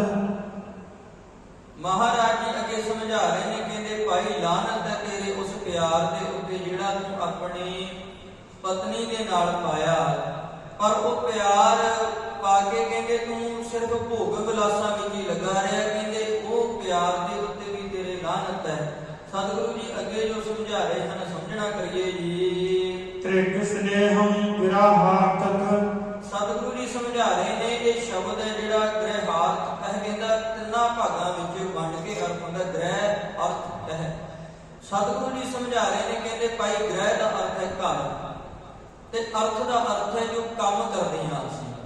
ਸਮਝਾ ਰਹੇ ਨੇ ਸਤਿਗੁਰੂ ਜੀ, ਕਹਿੰਦੇ ਘਰ-ਬਾਰ ਨੂੰ ਚਲਾਉਣ ਦੇ ਲਈ ਜਿਹੜੇ ਗਲਤ ਢੰਗ ਤਰੀਕੇ ਵੀ ਤੂੰ ਵਰਤਦਾ ਹੈ ਨਾ, ਪਰਿਵਾਰ ਨੂੰ ਚਲਾਉਣ ਦੇ ਲਈ ਜਿਹੜੇ ਗਲਤ ਕੰਮ ਕਰ ਕਰਕੇ ਪੈਸਾ ਤੂੰ ਕਮਾ ਕੇ ਲੈ ਕੇ ਆਉਂਦਾ, ਤੇਰੀ ਉਹ ਕਿਰਤ ਕਮਾਈ ਦੇ ਉੱਪਰ ਵੀ ਲਾਹਨਤ ਹੈ ਜਿਹੜੀ ਕਿਰਤ ਕਮਾਈ ਕਰਦਿਆਂ ਤੂੰ ਰੱਬ ਨੂੰ ਭੁੱਲ ਗਿਆ। ਜਿਸ ਪਿਆਰ ਦੇ ਵਿੱਚ ਪੈ ਕੇ ਤੂੰ ਰੱਬ ਨੂੰ ਭੁੱਲ ਗਿਆ, ਉਹ ਪਿਆਰ ਜੇ ਮਾਤਾ ਪਿਤਾ ਦੇ ਨਾਲ ਵੀ ਹੈ, ਉਹ ਪਿਆਰ ਤੇਰਾ ਫਿਟਕਾਰ ਜੋਗ ਹੈ। ਰੱਬ ਭੁੱਲ ਗਿਆ, ਆਪਣੇ ਆਪ ਨੂੰ ਭੁੱਲ ਗਿਆ, ਮਿੱਤਰਾਂ ਦੇ ਨਾਲ ਪਿਆਰ ਪਾਇਆ, ਉਹ ਪਿਆਰ ਤੇਰਾ ਲਾਹਨਤ ਜੋਗ ਹੈ। ਰੱਬ ਭੁੱਲ ਗਿਆ, ਪਿਆਰ ਪਤਨੀ ਦੇ ਨਾਲ ਪਾਈ ਬੈਠੇ ਤੇ ਸਤਿਗੁਰੂ ਜੀ ਸਮਝਾ ਰਹੇ ਨੇ ਉਹ ਪਿਆਰ ਤੇਰਾ ਕਿਸੇ ਅਰਥ ਦਾ ਨਹੀਂ ਰਹਿ ਜਾਂਦਾ। ਸਾਧ ਸੰਗ ਸਨੇਹ ਸਤਿਅਮ ਸੁਖਿਅਮ ਬਸੰਤ ਨਾਨਕ। ਸਤਿਗੁਰੂ ਜੀ ਅੱਗੇ ਸਮਝਾ ਰਹੇ ਨੇ, ਕਹਿੰਦੇ ਸਾਧ ਸੰਗ ਸਨੇਹ। ਫਿਰ ਸਵਾਲ ਆ ਗਿਆ, ਕਹਿੰਦੇ ਜੀ ਜੇ ਪਿਆਰ ਮਾੜਾ ਹੈ ਤੇ ਗੁਰਬਾਣੀ ਦਾ ਉਪਦੇਸ਼ ਤੇ ਇਹੀ ਕਹਿੰਦਾ ਵੀ ਬਿਨਾਂ ਪਿਆਰ ਤੋਂ ਤੇ ਸੰਸਾਰ ਦੇ ਵਿੱਚ ਰੱਬ ਦੀ ਪ੍ਰਾਪਤੀ ਹੋ ਨਹੀਂ ਸਕਦੀ, ਬਿਨਾਂ ਪਿਆਰ ਤੋਂ ਉਹ ਮਾਲਕ ਪ੍ਰਮਾਤਮਾ ਨੂੰ ਮਿਲਿਆ ਨਹੀਂ ਜਾ ਸਕਦਾ, ਤੇ ਕੋਈ ਸੱਚਾ ਪਿਆਰ ਵੀ ਹੋ ਸਕਦਾ ਹੈ। ਸਤਿਗੁਰੂ ਜੀ ਨੇ ਹੁਣ ਜਿਹੜੀ ਇਹ ਪਿੱਛੇ ਲਾਹਨਤ ਦਿੱਤੀ ਹੈ ਨਾ ਪਿਆਰ ਨੂੰ, ਹੁਣ ਕੋਈ ਇਹ ਨਾ ਸਮਝੇ ਵੀ ਮੈਂ ਆਪਣੇ ਮਾਤਾ ਪਿਤਾ ਦੇ ਨਾਲ ਰਿਸ਼ਤਾ ਹੀ ਰੱਖਣਾ ਛੱਡਦੀ ਹਾਂ, ਮੈਂ ਆਪਣੇ ਭਾਈਆਂ ਮਿੱਤਰਾਂ ਦੇ ਨਾਲ ਰਿਸ਼ਤਾ ਹੀ ਰੱਖਣਾ ਛੱਡਦੇ ਹਾਂ। ਇਹਨੂੰ ਸਤਿਗੁਰੂ ਜੀ ਨੇ ਤਾਂ ਲਾਹਨਤ ਪਾਈ ਹੈ ਕਿਉਂਕਿ ਇਹ ਨਾਲ ਦੇਣ ਵਾਲਾ ਨਹੀਂ। ਜਦੋਂ ਬੰਦੇ ਦੀ ਜ਼ਿੰਦਗੀ ਵਿੱਚ ਕੋਈ ਮੁਸ਼ਕਲ ਆ ਜਾਂਦੀ ਹੈ ਨਾ, ਉਦੋਂ ਮੈਂ ਇਤਿਹਾਸ ਨੂੰ ਪੜ੍ਹ ਰਿਹਾ ਸੀ ਤੇ ਜ਼ਿਕਰ ਮਿਲਦਾ ਬਾਲਮੀਕ ਦਾ। ਕਹਿੰਦੇ ਉਹ ਭਾਈ ਗੁਰਦਾਸ ਜੀ ਨੇ ਉਹ ਸਾਰੀ ਵਾਰ ਦਾ ਜ਼ਿਕਰ ਕੀਤਾ ਹੈ ਕਿ ਬਾਲਮੀਕ ਹੈ ਨਾ ਜਿਹੜਾ ਉਹ ਰਸਤੇ ਵਿੱਚ ਬਹਿੰਦਾ, ਜਿਹੜੇ ਆਉਂਦੇ ਨੇ ਨਾ ਰਾਹੀ ਉਹਨਾਂ ਨੂੰ ਲੁੱਟ ਲੈਂਦਾ। ਉਹਨਾਂ ਨੂੰ ਲੁੱਟਣ ਤੋਂ ਬਾਅਦ ਨਾ ਉਹ ਜਿਹੜਾ ਧਨ ਹੈ ਉਸ ਧਨ ਦੇ ਨਾਲ ਆਪਣੇ ਪਰਿਵਾਰ ਨੂੰ ਪਾਲਦਾ ਹੈ। ਤੇ ਇੱਕ ਦਿਨ ਕੋਈ ਸਾਧੂ ਉਤੋਂ ਨਿਕਲੇ, ਸਾਧੂ ਜਨ ਉੱਥੋਂ ਲੰਘ ਰਹੇ ਸਨ। ਹੁਣ ਸਾਧੂਆਂ ਦੇ ਕੋਲੇ ਨਾਮ ਦਾ ਧਨ ਹੀ ਸੀ, ਗਿਆਨ ਬ੍ਰਹਮ ਗਿਆਨ ਦੀ ਅਵਸਥਾ ਸੀ ਉਹਨਾਂ ਦੇ ਕੋਲ। ਤੇ ਬਾਲਮੀਕ ਉਹਨਾਂ ਨੂੰ ਵੀ ਲੁੱਟਣ ਲੱਗਾ ਤੇ ਉਹ ਪੁੱਛਦੇ ਨੇ, ਕਹਿੰਦੇ ਭਾਈ ਕਿਹਦੀ ਖਾਤਰ ਕਰਦਾ ਹੈ? ਉਹ ਕਹਿੰਦਾ ਜੀ ਮੇਰਾ ਘਰ ਪਰਿਵਾਰ ਇਹਦੇ ਤੋਂ ਚੱਲਦਾ ਹੈ। ਉਹ ਕਹਿੰਦੇ ਵੀ ਜਿਹੜਾ ਘਰ ਪਰਿਵਾਰ ਤੇਰਾ ਇਹਦੇ ਤੋਂ ਚੱਲਦਾ ਹੈ ਨਾ, ਜਾਂ ਆਪਣੇ ਪਰਿਵਾਰ ਵਾਲਿਆਂ ਨੂੰ ਪੁੱਛ ਕੇ ਆ ਵੀ ਜਿੱਦਣ ਤੇਰਾ ਲੇਖਾ ਹੋਣਾ ਉਦਣ ਤੇਰੇ ਨਾਲ ਨਿਭਣਗੇ, ਜਿੱਦਣ ਤੇਰਾ ਲੇਖਾ ਹੋਣਾ ਤੇਰੇ ਨਾਲ ਨਿਭਣਗੇ। ਤੂੰ ਤੇ ਉਹਨਾਂ ਦੇ ਪਿਆਰ ਵਿੱਚ ਅੰਨਾ ਹੋ ਕੇ ਕਰੀ ਜਾ ਰਹੇ ਆ, ਤੇਰੇ ਨਾਲ ਨਿਭਣ ਵਾਲੇ ਹੈਣ ਕੇ ਨਹੀਂ। ਗਿਆ ਪਤਨੀ ਨੂੰ ਪੁੱਛਦਾ, ਕਹਿੰਦਾ ਵੀ ਮੈਂ ਲੁੱਟਾਂ ਖੋਹਾਂ ਕਰ ਕਰਕੇ ਆ ਧਨ ਲੈ ਕੇ ਆਉਣਾ, ਪਰਿਵਾਰ ਨੂੰ ਮੈਂ ਚਲਾਉਣਾ, ਜਦੋਂ ਕੱਲ ਨੂੰ ਮੇਰਾ ਲੇਖਾ ਹੋਣਾ ਮੇਰੇ ਨਾਲ ਨਿਭੇਗੀ। ਉਹ ਕਹਿੰਦੀ ਵੀ ਤੂੰ ਮੈਨੂੰ ਵਿਆਹ ਕੇ ਲੈ ਕੇ ਆਇਆ ਹੈ, ਤੇਰੀ ਜ਼ਿੰਮੇਵਾਰੀ ਬਣਦੀ ਹੈ ਵੀ ਮੈਨੂੰ ਪਾਲ ਸੰਭਾਲ। ਬੱਚਿਆਂ ਨੂੰ ਪੁੱਛਦਾ, ਉਹ ਕਹਿੰਦੇ ਵੀ ਬਾਪੂ ਜੇ ਜਨਮ ਦਿੱਤਾ ਤੇ ਤੇਰੇ ਫਰਜ਼ ਬਣਦੇ ਨੇ ਨਿਭਾ, ਮੇਰੇ ਨਾਲ ਨਿਭੋਗੇ। ਉਹ ਕਹਿੰਦੇ ਤੇਰੇ ਕੀਤੇ ਕਰਮ ਦਾ ਲੇਖਾ ਅਸੀਂ ਕਿਵੇਂ ਦੇ ਸਕਦੇ ਹਾਂ? ਤੇਰਾ ਕੀਤਾ ਹੋਇਆ ਕਰਮ ਇਹਦਾ ਲੇਖਾ ਤੈਨੂੰ ਆਪ ਨੂੰ ਦੇਣਾ ਪੈਣਾ, ਅਸੀਂ ਤੇਰਾ ਲੇਖਾ ਨਹੀਂ ਦੇ ਸਕਦੇ। ਤੇ ਇਹ ਪਿਆਰੇ ਸੱਚਾਈ ਹੈ। ਦੇਖੋ ਅੱਜ ਵੀ ਸਮਾਜ ਦੇ ਵਿੱਚ ਕੋਈ ਆਫੀਸਰ ਰਿਸ਼ਵਤ ਲੈਂਦਾ ਤੇ ਧੀਆਂ ਪੁੱਤਾਂ ਦੀ ਖਾਤਰ ਹੀ ਹੈ ਨਾ, ਪੈਸਾ ਜੋੜਦਾ ਕਮਾਉਂਦਾ, ਕੋਈ ਚੋਰ ਚੋਰੀ ਕਰਦਾ ਜਾਂ ਹੋਰ ਠੱਗੀ ਮਾਰਦਾ ਕਰਦਾ ਤੇ ਧੀਆਂ ਪੁੱਤਰਾਂ ਦੀ ਖਾਤਰ ਹੈ। ਪਰ ਉਹੀ ਬੰਦਾ ਜਿੱਦਣ ਕਾਨੂੰਨ ਦੀ ਪਕੜ ਵਿੱਚ ਆ ਜਾਂਦਾ ਹੈ, ਰੰਗੇ ਹੱਥੀਂ ਰਿਸ਼ਵਤ ਲੈਂਦਾ ਫੜਿਆ ਗਿਆ ਤੇ ਸਜ਼ਾ ਉਹਨੂੰ ਆਪ ਨੂੰ ਭੁਗਤਣੀ ਪੈਂਦੀ ਹੈ। ਉਹਦੇ ਬੱਚਿਆਂ ਨੂੰ ਸਜ਼ਾ ਨਹੀਂ ਮਿਲਦੀ ਵੀ ਤੁਸੀਂ ਵੀ ਵਿੱਚੋਂ ਹਿੱਸਾ ਖਾਂਦੇ ਰਹੇ ਹੋ, ਉਹਦੀ ਪਤਨੀ ਨੂੰ ਸਜ਼ਾ ਨਹੀਂ ਮਿਲਦੀ, ਸਜ਼ਾ ਉਹਨੂੰ ਮਿਲਦੀ ਹੈ ਜਿਹੜਾ ਰੰਗੇ ਹੱਥੀਂ ਫੜਿਆ ਗਿਆ। ਚੋਰੀ ਕਰਦਾ ਚੋਰ ਫੜਿਆ ਗਿਆ, ਕੋਈ ਜਾ ਕੇ ਨਹੀਂ ਕਹਿੰਦਾ ਵੀ ਇਹਦੀ ਪਤਨੀ ਨੇ ਵੀ ਵਿੱਚੋਂ ਖਾਧਾ ਹੈ, ਇਹਦੇ ਬੱਚਿਆਂ ਨੇ ਵੀ ਵਿੱਚੋਂ ਖਾਧਾ ਹੈ। ਅਗਲੇ ਕਹਿੰਦੇ ਨੇ ਵੀ ਇਹ ਚੋਰੀ ਕਰਦਾ, ਸਜ਼ਾ ਇਹਨੂੰ ਦਿਓ। ਕਾਨੂੰਨ ਸਜ਼ਾ ਉਹਨੂੰ ਦਿੰਦਾ ਜਿਹੜਾ ਰੰਗੇ ਹੱਥੀਂ ਫੜਿਆ ਗਿਆ। ਸਜ਼ਾ ਭਾਈ ਤੈਨੂੰ ਭੁਗਤਣੀ ਪੈਣੀ ਹੈ ਜੇ ਗੁਨਾਹ ਤੂੰ ਕੀਤਾ। ਸਤਿਗੁਰੂ ਜੀ ਇਸ ਕਰਕੇ ਸਮਝਾ ਰਹੇ ਨੇ, ਕਹਿੰਦੇ ਵੀ ਤੇਰੇ ਨਾਲ ਤੇ ਨਿਭਣ ਵਾਲੇ ਨਹੀਂ, ਜੇ ਮਾੜਾ ਕੰਮ ਤੂੰ ਕਰ ਰਿਹਾ ਹੈ ਸਜ਼ਾ ਤੈਨੂੰ ਭੁਗਤਣੀ ਪੈਣੀ ਹੈ, ਕਰ ਤੂੰ ਉਹਨਾਂ ਦੀ ਖਾਤਰ ਰਿਹਾ। ਸਤਿਗੁਰੂ ਜੀ ਕਹਿੰਦੇ ਵੀ ਲਾਹਨਤ ਹੈ ਐਸੇ ਮਿੱਤਰਾਂ ਤੇ ਐਸੇ ਰਿਸ਼ਤੇਦਾਰਾਂ ਤੇ ਜਿਹੜੇ ਸਮਾਂ ਪੈਣ ਤੇ ਤੇਰੇ ਨਾਲ ਨਹੀਂ ਖੜ ਸਕਦੇ। ਸਤਿਗੁਰੂ ਜੀ ਇਸ ਕਰਕੇ ਇਹਨੂੰ ਤ੍ਰਿਗ ਕਹਿ ਰਹੇ ਨੇ। ਇਹਦਾ ਅਰਥ ਕਿਤੇ ਇਹ ਨਾ ਕਰ ਲੈਣਾ ਵੀ ਭਾਈ ਮੈਂ ਤਾਂ ਮਾਤਾ ਪਿਤਾ ਨੂੰ ਛੱਡਦੀ ਹਾਂ, ਭਾਈਆਂ ਨੂੰ ਛੱਡਦੀ ਹਾਂ, ਨਹੀਂ। ਜਿਹੜੀਆਂ ਜ਼ਿੰਮੇਵਾਰੀਆਂ ਨੇ ਪਰਿਵਾਰ ਦੇ ਪ੍ਰਤੀ ਉਹ ਨਿਭਾਉਣੀਆਂ ਤੇ ਗੁਰਸਿੱਖ ਦਾ ਫਰਜ਼ ਹੈ। ਉਹ ਤੇ ਸਤਿਗੁਰੂ ਜੀ ਨੇ ਸਮਝਾਇਆ ਵੀ ਗੁਰਸਿੱਖ ਨੇ ਉਹ ਜ਼ਿੰਮੇਵਾਰੀਆਂ ਤੇ ਪੂਰੀਆਂ ਕਰਨੀਆਂ ਹੀ ਨੇ। ਪਰ ਸਤਿਗੁਰੂ ਜੀ ਸਮਝਾ ਰਹੇ ਨੇ, ਕਹਿੰਦੇ ਵੀ ਭਾਈ ਜਿਹੜੇ ਮਾੜੇ ਕਰਮ ਤੂੰ ਕਰ ਰਿਹਾ ਹੈ ਨਾ, ਪਰਿਵਾਰ ਦੇ ਮੋਹ ਵਿੱਚ ਵੱਜ ਕੇ ਪਰਿਵਾਰ ਨੇ ਤੇਰੇ ਨਾਲ ਨਹੀਂ ਨਿਭਣਾ, ਇਸ ਕਰਕੇ ਉਹ ਮੋਹ ਉਹ ਪਿਆਰ ਤੇਰਾ ਲਾਹਨਤਯੋਗ ਹੈ। ਤੇ ਸੱਚਾ ਪਿਆਰ ਕੀ ਹੈ? ਸਾਧ ਸੰਗ ਸਨੇਹ ਸਤਿਅਮ। ਸਤਿਗੁਰੂ ਜੀ ਸਮਝਾ ਰਹੇ ਨੇ, ਕਹਿੰਦੇ ਸਿਰਫ ਤੇ ਸਿਰਫ ਸਾਧ ਸੰਗ ਵਿੱਚ ਆ ਔਰ ਮਾਲਕ ਪ੍ਰਮਾਤਮਾ ਦੀ ਬੰਦਗੀ ਕਰ। ਉਸ ਮਾਲਕ ਪ੍ਰਮਾਤਮਾ ਦੀ ਬੰਦਗੀ ਦਾ ਜਿਹੜਾ ਪਿਆਰ ਹੈ, ਰੱਬ ਦੇ ਨਾਲ ਜਿਹੜਾ ਪਿਆਰ ਹੈ, ਆਪਣੇ ਆਪ ਨੂੰ ਪਛਾਣਨਾ, ਆਪਣੇ ਆਪ ਨਾਲ ਜਿਹੜਾ ਤੇਰਾ ਪਿਆਰ ਹੈ ਸਿਰਫ ਤੇ ਸਿਰਫ ਇਹੀ ਸੱਚਾ ਹੈ। ਇਸ ਤੋਂ ਬਿਨਾਂ ਦੂਸਰਾ ਸੰਸਾਰ ਦੇ ਵਿੱਚ ਕੋਈ ਪਿਆਰ ਸੱਚਾ ਨਹੀਂ। ਤੇ ਇਹਦੀ ਸਮਝ ਕਦੋਂ ਪੈਣੀ ਹੈ? ਜਦੋਂ ਸਤ ਸੰਗ ਕਰੇਗਾ।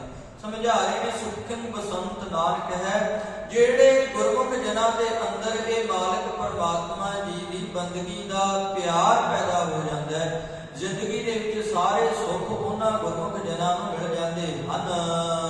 ਮਿਥਿਅੰਤ ਦੇਹੰ ਖੀਣੰਤ ਬਲੰ। ਸਤਿਗੁਰੂ ਜੀ ਸਮਝਾ ਰਹੇ ਨੇ, ਕਹਿੰਦੇ ਵੀ ਭਾਈ ਵੇਖ ਆ ਜਿਹੜੀ ਦੇਹ ਆਪਣੇ ਸਰੀਰ ਦੇ ਨਾਲ ਕਈ ਬੜਾ ਪਿਆਰ ਕਰਦੇ ਨੇ, ਇਹ ਸਰੀਰ ਨੂੰ ਸੰਭਾਲਣ ਤੇ ਲੱਗੇ ਰਹਿੰਦੇ ਨੇ। ਭਾਈ ਠੀਕ ਹੈ, ਸਰੀਰ ਦੀ ਸਾਫ਼ ਸਫਾਈ ਜ਼ਰੂਰੀ ਹੈ, ਸਰੀਰ ਦੀ ਸਾਂਭ ਸੰਭਾਲ ਕਰਨਾ ਜ਼ਰੂਰੀ ਹੈ, ਪਰ ਮੇਰਾ ਪੂਰਾ ਸਰੀਰ ਦੇ ਉੱਤੇ ਜੁੜੇ ਰਹਿਣਾ। ਕਈਆਂ ਦਾ ਸੁਭਾਅ ਹੁੰਦਾ ਹੈ ਘਰ ਦੇ ਵਿੱਚ ਕੰਮ ਕਰਦੇ ਆ, ਜਿੱਧਰ ਨੂੰ ਮਰਜ਼ੀ ਲੰਘਣ ਸ਼ੀਸ਼ੇ ਦੇ ਮੂਹਰੇ ਉਹਨਾਂ ਨੇ ਜਾ ਕੇ ਖੜਨਾ ਹੀ ਹੁੰਦਾ ਹੈ, ਆਪਣੇ ਸਰੀਰ ਨੂੰ ਹੀ ਵੇਖੀ ਜਾਣਾ। ਸਤਿਗੁਰੂ ਜੀ ਇਹ ਉਹ ਸਮਝਾ ਰਹੇ ਨੇ, ਕਹਿੰਦੇ ਭਾਈ ਵੇਖ ਸਰੀਰ ਨੂੰ ਸੰਭਾਲਣਾ ਹੁਣ ਇਹ ਬਾਣ ਹੈ ਜਿਹਦੇ ਦੁਆਰਾ ਅਸੀਂ ਇਹ ਸੰਸਾਰ ਵਿੱਚ ਵਿਚਰਨਾ। ਸਤਿਗੁਰੂ ਜੀ ਨੇ ਇਹ ਦੇਹੀ ਨੂੰ ਘੋੜੀ ਕਿਹਾ, ਤੇ ਹੁਣ ਜੇ ਇਹ ਬਾਣ ਸਾਡਾ ਸਹੀ ਸਲਾਮਤ ਹੋਏਗਾ, ਚੰਗੀ ਖੁਰਾਕ ਇਹਨੂੰ ਮਿਲਦੀ ਹੋਏਗੀ, ਤੇ ਸਫਰ ਵੀ ਇੱਥੇ ਤਾਂ ਹੀ ਹੋਣਾ ਨਾ। ਹੁਣ ਬੰਦਾ ਬਿਮਾਰ ਪਿਆ ਹੋਵੇ, ਸਿਰ ਚਕਰਾਈ ਜਾਂਦਾ, ਤੇ ਉਹ ਕਹੇ ਵੀ ਮੈਂ ਉੱਠ ਕੇ ਬੰਦਗੀ ਕਰ ਲਾ, ਏਦਾਂ ਥੋੜਾ ਹੁੰਦਾ। ਸਰੀਰ ਵੀ ਸਹੀ ਹੋਣਾ ਚਾਹੀਦਾ, ਤਾਂ ਹੀ ਹੈ ਜਿਹੜਾ ਮਨ ਇਕਾਗਰ ਹੁੰਦਾ ਹੈ। ਮਨ ਦੀ ਇਕਾਗਰਤਾ ਤਾਂ ਹੀ ਬਣਦੀ ਹੈ ਜੇ ਸਰੀਰ ਹੈ ਜਿਹੜਾ ਇਹਦੀ ਸਾਂਭ ਸੰਭਾਲ ਹੁੰਦੀ ਹੋਵੇ, ਸਰੀਰ ਸਹੀ ਹੋਵੇ। ਸਤਿਗੁਰੂ ਜੀ ਸਮਝਾ ਰਹੇ ਨੇ, ਕਹਿੰਦੇ ਭਾਈ ਵੇਖ, ਪਰ ਕਹਿੰਦੇ ਇੱਕ ਸੱਚਾਈ ਇਹ ਪ੍ਰਵਾਨ ਕਰ, ਮਿਥਿਅੰਤ ਦਾ ਅਰਥ ਖਤਮ ਹੋ ਜਾਣ ਵਾਲੀ। ਇਹ ਸਰੀਰ ਜਿਹੜਾ ਤੇਰਾ ਹੈ ਇਹਨੇ ਇੱਕ ਨਾ ਇੱਕ ਦਿਨ ਤੇਰਾ ਸਾਥ ਛੱਡ ਜਾਣਾ ਹੈ। ਸਤਿਗੁਰੂ ਜੀ ਸਮਝਾ ਰਹੇ ਨੇ, ਕਹਿੰਦੇ ਭਾਈ ਮਿਥਿਅੰਤ ਦੇਹੰ, ਕਹਿੰਦੇ ਇਹ ਸਰੀਰ ਹੈ ਜਿਹੜਾ ਇਹ ਤੇਰਾ ਸਾਥ ਛੱਡੇਗਾ। ਤੇਰਾ ਇਹ ਏਦਾਂ ਸਮਝ ਲੈ, ਕਹਿੰਦੇ ਜਿਵੇਂ ਜਿਵੇਂ ਬੁਢੇਪਾ ਆ ਰਿਹਾ ਨਾ, ਜਿਵੇਂ ਲੋਹਾ ਪਿਆ ਹੋਵੇ ਜੰਗਾਲ ਦੇ ਨਾਲ ਭਰਦਾ ਜਾਂਦਾ, ਤੇ ਜਿਵੇਂ ਜਿਵੇਂ ਜੰਗਾਲ ਵੱਧਦਾ ਜਾਵੇ ਉਹ ਲੋਹਾ ਜਿਹੜਾ ਹੈ ਉਹ ਆਪਾਂ ਕਹਿੰਦੇ ਗੋਡਾ ਹੋ ਗਿਆ, ਉਹ ਕਮਜ਼ੋਰ ਹੁੰਦਾ ਜਾਂਦਾ ਹੈ। ਇਸੇ ਪ੍ਰਕਾਰ ਇਹ ਤੇਰੀ ਜਿਹੜੀ ਦੇਹ ਹੈ, ਇਹ ਤੇਰਾ ਸਰੀਰ ਹੈ ਜਿਹੜਾ ਜਿਵੇਂ ਜਿਵੇਂ ਉਮਰ ਵੱਧਦੀ ਜਾ ਰਹੀ ਹੈ ਇਹ ਕਮਜ਼ੋਰ ਹੁੰਦਾ ਜਾ ਰਿਹਾ ਹੈ ਜੀ। ਬਰਦੰਤ ਜਰਵਾ ਅਤਿਅੰਤ ਮਾਇਆ। ਸਤਿਗੁਰੂ ਜੀ ਸਮਝਾ ਰਹੇ ਨੇ, ਕਹਿੰਦੇ ਉਮਰ ਤੇਰੀ ਵੱਧਦੀ ਜਾਂਦੀ ਹੈ, ਬੁਢੇਪੇ ਵੱਲ ਨੂੰ ਤੁਰਿਆ ਜਾ ਰਿਹਾ ਹੈ, ਪਰ ਤੇਰਾ ਮੋਹ ਹੈ ਜਿਹੜਾ ਉਹ ਹਲੇ ਵੀ ਘਰ ਪਰਿਵਾਰ ਦੇ ਵਿੱਚੋਂ ਨਿਕਲਿਆ ਨਹੀਂ। ਤੇਰੇ ਅੰਦਰ ਵੀ ਹਲੇ ਵੀ ਜਿਹੜਾ ਉਹ ਮੋਹ ਹੈ ਉਹ ਪ੍ਰੇਮ ਪਿਆਰ ਦੇ ਵਿੱਚ ਬਦਲਣਾ ਨਹੀਂ ਹੋਇਆ। ਅਤਿਅੰਤ ਆਸਾ ਅਤਿਤ ਭਵਨੰ। ਸਤਿਗੁਰੂ ਜੀ ਸਮਝਾ ਰਹੇ ਨੇ, ਕਹਿੰਦੇ ਭਾਈ ਪਤਾ ਨਹੀਂ ਕਿੰਨੇ ਕੁ ਪ੍ਰਕਾਰ ਦੀਆਂ ਆਸਾਂ ਤੂੰ ਮਨ ਦੇ ਵਿੱਚ ਪਾਲੀ ਬੈਠਾ ਹੈ, ਅਤਿਅੰਤ, ਜਿਨ੍ਹਾਂ ਦਾ ਅੰਤ ਹੀ ਕੋਈ ਨਹੀਂ। ਪਤਾ ਨਹੀਂ ਕਿੰਨੀਆਂ ਕਿ ਇਛਾਵਾਂ ਨੇ ਜਿਹੜੀਆਂ ਇਸ ਮਨ ਦੇ ਵਿੱਚ ਪਾਲੀ ਬੈਠਾ ਹੈ। ਅਤਿਤ ਭਵਨੰ, ਕਹਿੰਦੇ ਆ ਸੰਸਾਰ, ਇਹਦੇ ਵਿੱਚ ਕਹਿੰਦੇ ਆ ਕੇ ਆ ਸਰੀਰ ਰੂਪੀ ਜਿਹੜਾ ਤੇਰਾ ਘਰ ਹੈ, ਇਹਦੇ ਵਿੱਚ ਪਤਾ ਨਹੀਂ ਕਿੰਨੇ ਕੁ ਦਿਮਾਗ ਦੇ ਵਿੱਚ ਫੁਰਨੇ ਨੇ ਜਿਹੜੇ ਚਲਾਉਣਾ ਰਹਿਣਾ ਹੈ ਜੀ। ਗਨੰਤ ਸਵਾਸਾ ਭਿਆਨ ਧਰਮੰ। ਸਤਿਗੁਰੂ ਜੀ ਸਮਝਾ ਰਹੇ ਨੇ, ਕਹਿੰਦੇ ਭਾਈ ਗਣੰਤ ਸਵਾਸਾ, ਕਹਿੰਦੇ ਗਿਣਤੀ ਦੇ ਸਵਾਸ ਤੈਨੂੰ ਮਿਲੇ ਨੇ, ਤੇ ਇਹ ਮਿਲੇ ਨੇ ਤੈਨੂੰ ਧਰਮ ਕਮਾਉਣ ਦੇ ਲਈ, ਪਰ ਤੂੰ ਧਰਮ ਨੂੰ ਤੇ ਕਮਾਇਆ ਨਹੀਂ, ਧਰਮ ਦੇ ਕਰਮ ਤੇ ਕੀਤੇ ਨਹੀਂ, ਪਰ ਇਹ ਸੰਸਾਰ ਦੇ ਵਿੱਚ ਤੂੰ ਭਾਈ ਹੋਰ ਹੀ ਆਸਾਂ ਜਿਹੜੀਆਂ ਨੇ ਇੱਛਾਵਾਂ ਨੇ ਅੰਦਰ ਪਾਲ ਕੇ ਇਹ ਸਵਾਸ ਨੇ ਜਿਹੜੇ ਵਿਅਰਥ ਗਵਾ ਰਿਹਾ ਹੈ ਇਹਨਾਂ ਨੂੰ। ਪਤੰਤ ਮੋਹ ਰੂਪ ਦੁਰਲੱਭ। ਸਤਿਗੁਰੂ ਜੀ ਸਮਝਾ ਰਹੇ ਨੇ, ਕਹਿੰਦੇ ਭਾਈ ਪਤੰਤ ਮੋਹ ਰੂਪ ਦੁਰਲੱਭ ਦੇਹੰ। ਸਤਿਗੁਰੂ ਜੀ ਸਮਝਾ ਰਹੇ ਨੇ, ਕਹਿੰਦੇ ਭਾਈ ਆ ਕੀਮਤੀ ਜਿਹੜਾ ਤੈਨੂੰ ਸਰੀਰ ਮਿਲਿਆ ਹੈ ਨਾ, ਕੀਮਤੀ ਆ ਜਿਹੜਾ ਤੈਨੂੰ ਜਨਮ ਮਿਲਿਆ ਹੈ, 84 ਲੱਖ ਜੂਨਾਂ ਦੇ ਵਿੱਚੋਂ ਭਾਈ ਗੁਰਦਾਸ ਜੀ ਨੇ ਉੱਤਮ ਕਰਕੇ ਲਿਖਿਆ ਇਸ ਦੇਹੀ ਨੂੰ। ਗੁਰਬਾਣੀ ਵੀ ਇਹ ਸਮਝਾਉਂਦੀ ਹੈ ਵੀ ਗੁਰ ਸੇਵਾ ਤੇ ਭਗਤ ਕਮਾਈ, ਤਬ ਇਹ ਮਾਨਸ ਦੇਹੀ ਪਾਈ, ਇਸ ਦੇਹੀ ਕੋ ਸਿਮਰੈ ਦੇਵ ਸਾ ਦੇਹੀ ਭਜ ਹਰਿ ਕੀ ਸੇਵ। ਇਹ ਸਰੀਰ ਜਿਹੜਾ ਕਹਿੰਦੇ ਬੜਾ ਔਖਾ ਮਿਲਿਆ ਤੈਨੂੰ ਭਾਈ, ਕਹਿੰਦੇ ਵੇਖ ਤੇਰੀ ਜ਼ਿੰਦਗੀ ਕੀ ਹੈ। ਕਹਿੰਦੇ ਆਪਣੀ ਜ਼ਿੰਦਗੀ ਦੇ ਵਿੱਚ ਤੂੰ ਮਾਇਕ ਪਦਾਰਥਾਂ ਦੇ ਵਿੱਚ ਇੰਨਾ ਰੁੱਝਿਆ ਪਿਆ ਹੈ, ਇੰਨਾ ਰੁੱਝਿਆ ਪਿਆ, ਡਿੱਗਦਾ ਜਾ ਰਿਹਾ। ਪਤੰਤ ਦਾ ਅਰਥ ਡਿੱਗਦੇ ਜਾਣਾ। ਸਤਿਗੁਰੂ ਜੀ ਕਹਿੰਦੇ ਭਾਈ ਡਿੱਗਦਾ ਜਾ ਰਿਹਾ ਹੈ ਖੂਹ ਦੇ ਵਿੱਚ, ਕੂਪ ਦਾ ਅਰਥ ਖੂਹ, ਦੁਰਲੱਭ ਦੇਹ। ਕਹਿੰਦੇ ਆ ਜਿਹੜਾ ਤੇਰਾ ਸਰੀਰ ਹੈ ਇੰਨੀ ਸੋਹਣੀ ਜਿਹੜੀ ਤੈਨੂੰ ਇਹ ਦੇਹੀ ਮਿਲੀ ਸੀ, ਤੂੰ ਇਹਨੂੰ ਸੰਭਾਲਿਆ ਨਹੀਂ, ਇਹਨੂੰ ਗੰਢਣ ਤੁੱਪਣ ਤੇ ਹੀ ਲੱਗਾ ਰਿਹਾ, ਇਹਦੀ ਵਰਤੋਂ ਕਿਵੇਂ ਕਰਨੀ ਸੀ ਉਹ ਸਿੱਖੀ ਹੀ ਨਹੀਂ ਹੈ ਜੀ। ਤਤ ਆਸਰਯੰ ਨਾਨਕ। ਸਤਿਗੁਰੂ ਜੀ ਸਮਝਾ ਰਹੇ ਨੇ, ਕਹਿੰਦੇ ਭਾਈ ਪ੍ਰਭੂ ਦਾ ਆਸਰਾ ਲੈਣਾ ਕਰ। ਤਤ ਦੀ ਗੱਲ ਇਹ ਹੈ, ਉਹ ਮਾਲਕ ਪ੍ਰਮਾਤਮਾ ਦਾ ਆਸਰਾ ਲੈਣਾ ਕਰ, ਤਾਂ ਤੂੰ ਇਹ ਜਿਹੜਾ ਮੋਹ ਦਾ ਖੂਹ ਹੈ, ਜਿਹੜਾ ਇਹ ਚਿੱਕੜ ਹੈ ਤ੍ਰਿਸ਼ਨਾ ਦਾ, ਅੱਗ ਜਿਹੜੀ ਤੈਨੂੰ ਸਾੜ ਰਹੀ ਹੈ, ਇਹਦੇ ਵਿੱਚੋਂ ਭਾਈ ਤੂੰ ਤਾਂ ਹੀ ਨਿਕਲ ਸਕਦਾ ਜੇਕਰ ਉਸ ਕਰਤੇ ਪੁਰਖ ਮਾਲਕ ਪ੍ਰਮਾਤਮਾ ਦਾ ਆਸਰਾ ਲੈਣਾ ਕਰੇ। ਹੁਣ ਅੱਗੇ ਸਵਾਲ ਹੋ ਗਿਆ ਵੀ ਮਾਲਕ ਪ੍ਰਮਾਤਮਾ ਜੀ ਦਾ ਆਸਰਾ ਹੈ ਜਿਹੜਾ ਉਹ ਕਿਵੇਂ ਪ੍ਰਾਪਤ ਹੋਏਗਾ? ਗੋਬਿੰਦ ਗੋਬਿੰਦ ਗੋਬਿੰਦ ਗੋਪਾਲ ਕਿਰਪਾ। ਸਤਿਗੁਰੂ ਜੀ ਸਮਝਾ ਰਹੇ ਨੇ, ਗੋਬਿੰਦ ਧਰਤੀ ਦੀ ਰੱਖਿਆ ਕਰਨ ਵਾਲੇ ਉਹ ਮਾਲਕ ਪ੍ਰਮਾਤਮਾ ਜੀ। ਗੋਬਿੰਦ ਗੋਬਿੰਦ ਗੋਬਿੰਦ ਧਰਤੀ ਦੀ ਰੱਖਿਆ ਕਰਨ ਵਾਲੇ ਉਹ ਮਾਲਕ ਪ੍ਰਮਾਤਮਾ ਜੀ। ਗੋਪਾਲ ਧਰਤੀ ਨੂੰ ਪਾਲਣ ਵਾਲੇ ਉਹ ਮਾਲਕ ਪ੍ਰਮਾਤਮਾ ਜੀ। ਉਹਨਾਂ ਦੀ ਕਿਰਪਾ ਰਹਿਮਤ ਦਾ ਜੇ ਪਾਤਰ ਬਣ ਜਾਏ ਨਾ, ਜੇਕਰ ਉਹਦੀ ਕਿਰਪਾ ਰਹਿਮਤ ਨੂੰ ਮਾਣ ਲਏ, ਫਿਰ ਇਹ ਤੇਰਾ ਇਸ ਸੰਸਾਰ ਵਿੱਚ ਆਇਆ ਸਫਲ ਹੋ ਜਾਏ। ਤੇਰੀ ਜਿਹੜੀ ਇਹ ਦੇਹ ਹੈ, ਜਿਸ ਦੇਹੀ ਦੇ ਨਾਲ ਤੂੰ ਉਸ ਕਰਤੇ ਪੁਰਖ ਮਾਲਕ ਪ੍ਰਮਾਤਮਾ ਦੇ ਘਰ ਵਿੱਚ ਪ੍ਰਵਾਨ ਹੋਣਾ, ਤੇਰਾ ਸੰਸਾਰ ਤੇ ਆਇਆ ਸਫਲ ਹੋ ਜਾਏਗਾ ਜੇਕਰ ਰੱਬ ਦਾ ਆਸਰਾ ਲੈਣਾ ਕਰੇ ਜ਼ਿੰਦਗੀ ਵਿੱਚ। ਕਾਚ ਕੋਟਮ ਰਚੰਤ ਤੋਯਮ। ਸਤਿਗੁਰੂ ਜੀ ਸਮਝਾ ਰਹੇ ਨੇ, ਕਹਿੰਦੇ ਭਾਈ ਵੇਖ ਆ ਤੇਰਾ ਸਰੀਰ ਹੈ ਨਾ ਜਿਹੜਾ, ਕਹਿੰਦੇ ਇਹ ਏਦਾਂ ਸਮਝ ਲੈ। ਕਾਚ ਦਾ ਅਰਥ ਹੈ ਕੱਚਾ। ਕਹਿੰਦੇ ਜਿਵੇਂ ਕੱਚਾ ਭਾਂਡਾ ਹੁੰਦਾ ਹੈ, ਉਸ ਕੱਚੇ ਭਾਂਡੇ ਵਾਂਗ ਕੋਟ ਦਾ ਅਰਥ ਸਤਿਗੁਰੂ ਜੀ ਸਮਝਾ ਰਹੇ ਨੇ ਕਿਲਾ। ਕੱਚਾ ਕਿਲਾ ਕਹਿ ਰਹੀ ਹੈ, ਕਹਿੰਦੇ ਇਹ ਤੇ ਭਾਈ ਤੇਰਾ ਕੱਚਾ ਕਿਲਾ ਹੈ, ਕੱਚਾ ਹੈ ਜਿਹੜਾ ਤੇਰਾ ਸਰੀਰ। ਕੱਚੇ ਦਾ ਅਰਥ ਜਿਹੜਾ ਸਦਾ ਨਹੀਂ ਰਹਿਣ ਵਾਲਾ, ਜਿਹੜਾ ਇੱਕ ਨਾ ਇੱਕ ਦਿਨ, ਜਿਵੇਂ ਮਿੱਟੀ ਦਾ ਭਾਂਡਾ ਕੱਚਾ ਹੋਵੇ, ਜਦੋਂ ਉਹਨੂੰ ਮਾੜਾ ਜਿਹਾ ਪਾਣੀ ਲੱਗ ਜਾਏ ਨਾ, ਉਹ ਖੁਰਨਾ ਸ਼ੁਰੂ ਹੋ ਜਾਂਦਾ ਹੈ। ਕੱਚਾ ਭਾਂਡਾ ਜਿਹੜਾ ਖੁਰ ਜਾਂਦਾ ਹੈ। ਇਸੇ ਪ੍ਰਕਾਰ ਸਤਿਗੁਰੂ ਜੀ ਸਮਝਾ ਰਹੇ ਨੇ, ਇਹ ਤੇਰਾ ਸਰੀਰ ਹੈ ਜਿਹੜਾ, ਇਹ ਕੱਚੇ ਭਾਂਡੇ ਦੀ ਨਿਆਈ ਹੈ ਭਾਈ, ਇਹ ਖੁਰਦਾ ਜਾ ਰਿਹਾ ਹੈ। ਲੇਪਨੰ ਰਕਤ ਚਰਮਣ। ਸਤਿਗੁਰੂ ਜੀ ਸਮਝਾ ਰਹੇ ਨੇ, ਕਹਿੰਦੇ ਇਹਦੇ ਉੱਪਰ ਰਕਤ ਲਹੂ ਔਰ ਚਮ ਹੈ ਜਿਹੜਾ, ਉਹਦੇ ਲੇਪ ਕੀਤੇ ਹੋਏ ਹਨ। ਇਹ ਤੇਰਾ ਸਰੀਰ ਜਿਹੜਾ, ਇਹਦੀ ਬਣਤਰ ਇਸ ਪ੍ਰਕਾਰ ਦੀ ਹੈ ਜੀ। ਨਵਤਨ ਦਵਾਰੰ ਪੀਤ ਰਹਿਤਮ। ਨਵੰਤ ਦਵਾਰੰ। ਸਤਿਗੁਰੂ ਜੀ ਸਮਝਾ ਰਹੇ ਨੇ, ਕਹਿੰਦੇ 9 ਦਵਾਰੇ ਨੇ ਇਹ ਸਰੀਰ ਦੇ। ਭੀਤ ਰਹਿਤਮ, ਜਿਨ੍ਹਾਂ ਨੂੰ ਜੇਕਰ ਵੇਖਿਆ ਜਾਵੇ ਨਾ, ਜਿਨ੍ਹਾਂ ਦੇ ਵਿਚਕਾਰ ਕਿਸੇ ਪ੍ਰਕਾਰ ਦੀ ਕੋਈ ਕੰਧ ਨਹੀਂ। 9 ਦਵਾਰੇ ਸਾਡੇ ਅੱਖਾਂ, ਕੰਨ, ਨੱਕ, ਜ਼ੁਬਾਨ ਔਰ ਸਾਡੇ ਸਰੀਰ ਦੇ ਦੂਸਰੇ ਅੰਗ। ਸਤਿਗੁਰੂ ਜੀ ਸਮਝਾ ਰਹੇ ਨੇ, ਕਹਿੰਦੇ ਵੀ ਇਹ 9 ਦੁਆਰੇ ਜਿਹੜੇ ਬਣਾਏ ਨੇ ਇਸ ਸਰੀਰ ਦੇ ਵਿੱਚ, ਕੁਦਰਤ ਦੇ ਜਿਸ ਢਾਂਚੇ ਦੇ ਵਿੱਚੋਂ ਇਹ ਸਰੀਰ ਬਣਿਆ ਨਾ, ਕਹਿੰਦੇ ਕਮਾਲ ਦੀ ਗੱਲ ਹੈ ਭਾਈ। ਵੇਖ ਇਹਨਾਂ ਦੇ ਵਿਚਕਾਰ ਕੰਧ ਕੋਈ ਨਹੀਂ, ਕੋਈ ਕਿਸੇ ਪ੍ਰਕਾਰ ਦਾ ਪਰਦਾ ਨਹੀਂ। ਭੀਤ ਰਹਿਤਮ, ਭੀਤ ਰਹਿਤ ਦਾ ਅਰਥ ਹੈ ਵੀ ਉਹਦੇ ਤੋਂ ਬਿਨਾਂ, ਕਿਸੇ ਕੰਧ ਤੋਂ ਬਿਨਾਂ ਉਹ ਬਣੇ ਹੋਏ ਨੇ। ਤੇ ਸਤਿਗੁਰੂ ਜੀ ਸਮਝਾ ਰਹੇ ਨੇ, ਕਹਿੰਦੇ ਭਾਈ ਵੇਖ ਕਿੰਨਾ ਸੋਹਣਾ ਇਹ ਸਰੀਰ ਕੁਦਰਤ ਦੇ ਇਸ ਢਾਂਚੇ ਵਿੱਚੋਂ ਤੈਨੂੰ ਪ੍ਰਾਪਤ ਹੋਇਆ ਹੈ ਜੀ। ਵਾਯ ਰੂਪਮ ਅਸਤੰਭਨ। ਇਹ ਸਵਾਸ, ਵਾਯ ਦਾ ਅਰਥ ਹੈ ਹਵਾ। ਹਵਾ ਜਿਹੜੀ ਹੈ ਇਹਨਾਂ ਦੇ ਵਿੱਚ ਦੀ ਲੰਘਦੀ ਹੈ, ਉਹਨਾਂ ਹਵਾ ਦੇ ਸਿਰ ਤੇ ਇਹ ਤੇਰਾ ਸਰੀਰ ਹੈ ਜਿਹੜਾ ਤੁਰਿਆ ਜਾ ਰਿਹਾ ਹੈ।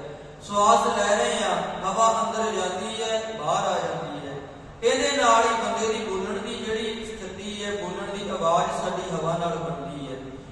ਹਵਾ ਅੱਖਾਂ ਦੇ ਵਿਚਕਾਰ ਇੱਕ ਪਰਦਾ ਰੱਖਦੀ ਹੈ, ਤਾਂ ਹੀ ਅਸੀਂ ਦੇਖ ਸਕਦੇ ਹਾਂ। ਜੇ ਹਵਾ ਪੁਲਾੜ ਨਾ ਹੋਵੇ ਤੇ ਬੰਦਾ ਦੇਖ ਨਹੀਂ ਸਕਦਾ।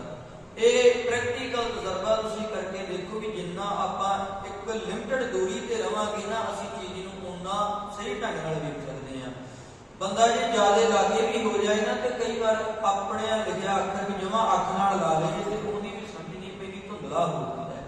ਸਤਿਗੁਰੂ ਜੀ ਸਮਝਾ ਰਹੇ ਨੇ, ਕਹਿੰਦੇ ਵੇਖ ਭਾਈ ਹਵਾ ਦੇ ਆਸਰੇ ਤੇਰਾ ਆ ਜਿਹੜਾ ਸਰੀਰ ਹੈ, ਇਹ ਸਰੀਰ ਤੇਰਾ ਚੱਲ ਰਿਹਾ ਹੈ ਜੀ। ਗੋਬਿੰਦ ਨਾਮ ਨਹਿ ਸਮਰੰਤ। ਸਮਝਾ ਰਹੇ ਨੇ, ਕਹਿੰਦੇ ਵੀ ਭਾਈ ਉਹ ਮਾਲਕ ਪਰਮਾਤਮਾ ਦਾ ਨਾਮ ਤੇ ਤੂੰ ਸਿਮਰਨਾ ਹੀ ਨਹੀਂ ਕੀਤਾ, ਨਾ ਤੇ ਅੱਖਾਂ ਦੇ ਨਾਲ ਉਹ ਮਾਲਕ ਪਰਮਾਤਮਾ ਨੂੰ ਸੰਸਾਰ ਦੇ ਵਿੱਚੋਂ, ਨਾ ਤੇਰੇ ਕੰਨਾਂ ਨੇ ਉਹ ਮਾਲਕ ਪਰਮਾਤਮਾ ਨੂੰ ਸੁਣਨਾ ਕੀਤਾ, ਨਾ ਤੇਰਾ ਆ ਜਿਹੜਾ ਨੱਕ ਹੈ, ਇਸ ਨੱਕ ਦੇ ਦੁਆਰਾ ਤੂੰ ਸੰਸਾਰ ਦੇ ਵਿੱਚ ਤੇ ਬਥੇਰਾ ਨੱਕ ਰੱਖਿਆ ਵੀ ਜੇ ਏਦਾਂ ਨਾ ਕੀਤਾ ਨੱਕ ਨਹੀਂ ਰਹਿਣਾ, ਜੇ ਏਦਾਂ ਨਾ ਕੀਤਾ ਤੇ ਏਦਾਂ ਨਹੀਂ ਹੋਣਾ। ਪਰ ਜੋ ਅਸਲ ਸੱਚਾਈ ਹੈ ਭਾਈ ਬੰਦਿਆ, ਉਹ ਮਾਲਕ ਪਰਮਾਤਮਾ ਦੇ ਨਾਮ ਰੰਗ ਵਿੱਚ ਰੰਗਿਆ ਹੀ ਨਹੀਂ। ਤੇ ਇਹ ਤੇਰੀ ਹਾਲਤ ਤੇ ਸਤਿਗੁਰੂ ਜੀ ਸਮਝਾ ਰਹੇ ਨੇ। ਏਦਾਂ ਭਗਤ ਨਾਮਦੇਵ ਜੀ ਦਾ ਬੜਾ ਪਿਆਰਾ ਸ਼ਬਦ ਹੈ, ਉਹ ਸਮਝਾਉਂਦੇ ਨੇ, ਕਹਿੰਦੇ ਸੁਹੱਪਣ ਦੇ ਨਾ 32 ਲੱਛਣ ਮੰਨੇ ਜਾਂਦੇ ਨੇ। ਬੋਲ ਬਾਣੀ ਸੋਹਣੀ ਹੋਣੀ, ਕੱਪੜੇ ਸੋਹਣੇ ਪਾਏ ਹੋਣੇ, ਨੈਣ ਨਕਸ਼ ਸੋਹਣੇ ਹੋਣੇ, ਸਰੀਰ ਸੋਹਣਾ ਹੋਣਾ, ਸ਼ਿੰਗਾਰ ਸੋਹਣਾ ਕੀਤਾ ਹੋਣਾ। ਇਸ ਪ੍ਰਕਾਰ 32 ਲੱਛਣ ਨੇ ਜਿਹੜੇ ਉਸ ਸੁਹੱਪਣ ਦੇ ਮੰਨੇ ਜਾਂਦੇ ਨੇ। ਜਿਵੇਂ ਦੰਦ ਸੋਹਣੇ ਹੋਣੇ, ਜਾਂ ਕੰਨ ਸੋਹਣੇ ਹੋਣ, ਜ਼ੁਬਾਨ ਸੋਹਣੀ ਹੋਣੀ। ਇਦਾਂ ਸਤਿਗੁਰੂ ਜੀ ਸਮਝਾ ਰਹੇ ਨੇ, ਕਹਿੰਦੇ ਪਰ ਇੱਕ ਗੱਲ ਹੈ, ਪ੍ਰਣਵਤ ਨਾਮ ਦੇਵ ਲਾਗੈ ਬਿਨਾ, ਪ੍ਰਣਵਤ ਨਾਮ ਦੇਵ ਲਾਗੈ ਬਿਨਾ ਨਾ ਸੋਹੈ ਬਤੀ ਲੱਛਣਾ। ਸੁਹੱਪਣ ਦੇ ਇਹ 32 ਲੱਛਣ ਨੇ ਜਿਹੜੇ ਇਹ ਕਿਸੇ ਕੰਮ ਨਹੀਂ ਆਉਂਦੇ ਜੇਕਰ ਮਾਲਕ ਪਰਮਾਤਮਾ ਦੀ ਬੰਦਗੀ ਤੇਰੇ ਹਿਰਦੇ ਰੂਪੀ ਘਰ ਵਿੱਚ ਨਹੀਂ ਵਸੀ। ਜੇਕਰ ਉਹ ਮਾਲਕ ਪਰਮਾਤਮਾ ਦਾ ਨਾਮ ਤੇਰੇ ਹਿਰਦੇ ਰੂਪੀ ਘਰ ਵਿੱਚ ਨਹੀਂ ਵਸਿਆ ਹੁੰਦਾ। ਸਤਿਗੁਰੂ ਜੀ ਸਮਝਾ ਰਹੇ ਨੇ, ਕਹਿੰਦੇ ਭਾਈ ਵੇਖ ਗੋਬਿੰਦ ਨਾਮ ਨਹਿ, ਉਹ ਮਾਲਕ ਪਰਮਾਤਮਾ ਦਾ ਜਿਹੜਾ ਨਾਮ ਹੈ ਉਹ ਤੇ ਤੂੰ ਸਿਮਰਨਾ ਹੀ ਨਹੀਂ ਕੀਤਾ।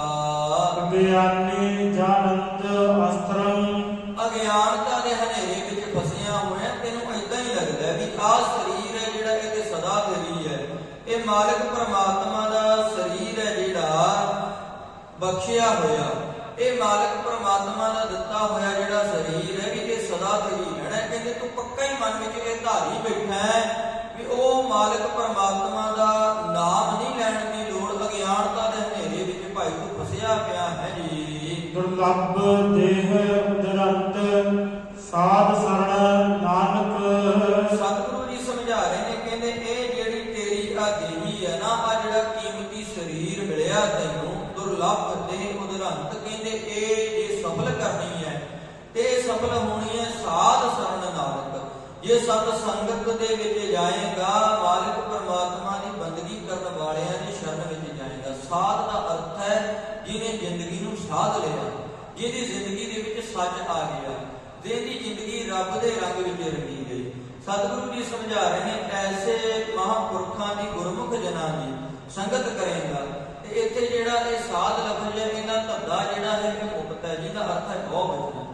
ਸੋ ਇਹਦਾ ਅਰਥ ਬਣਦਾ ਸਤ ਸੰਗਤ।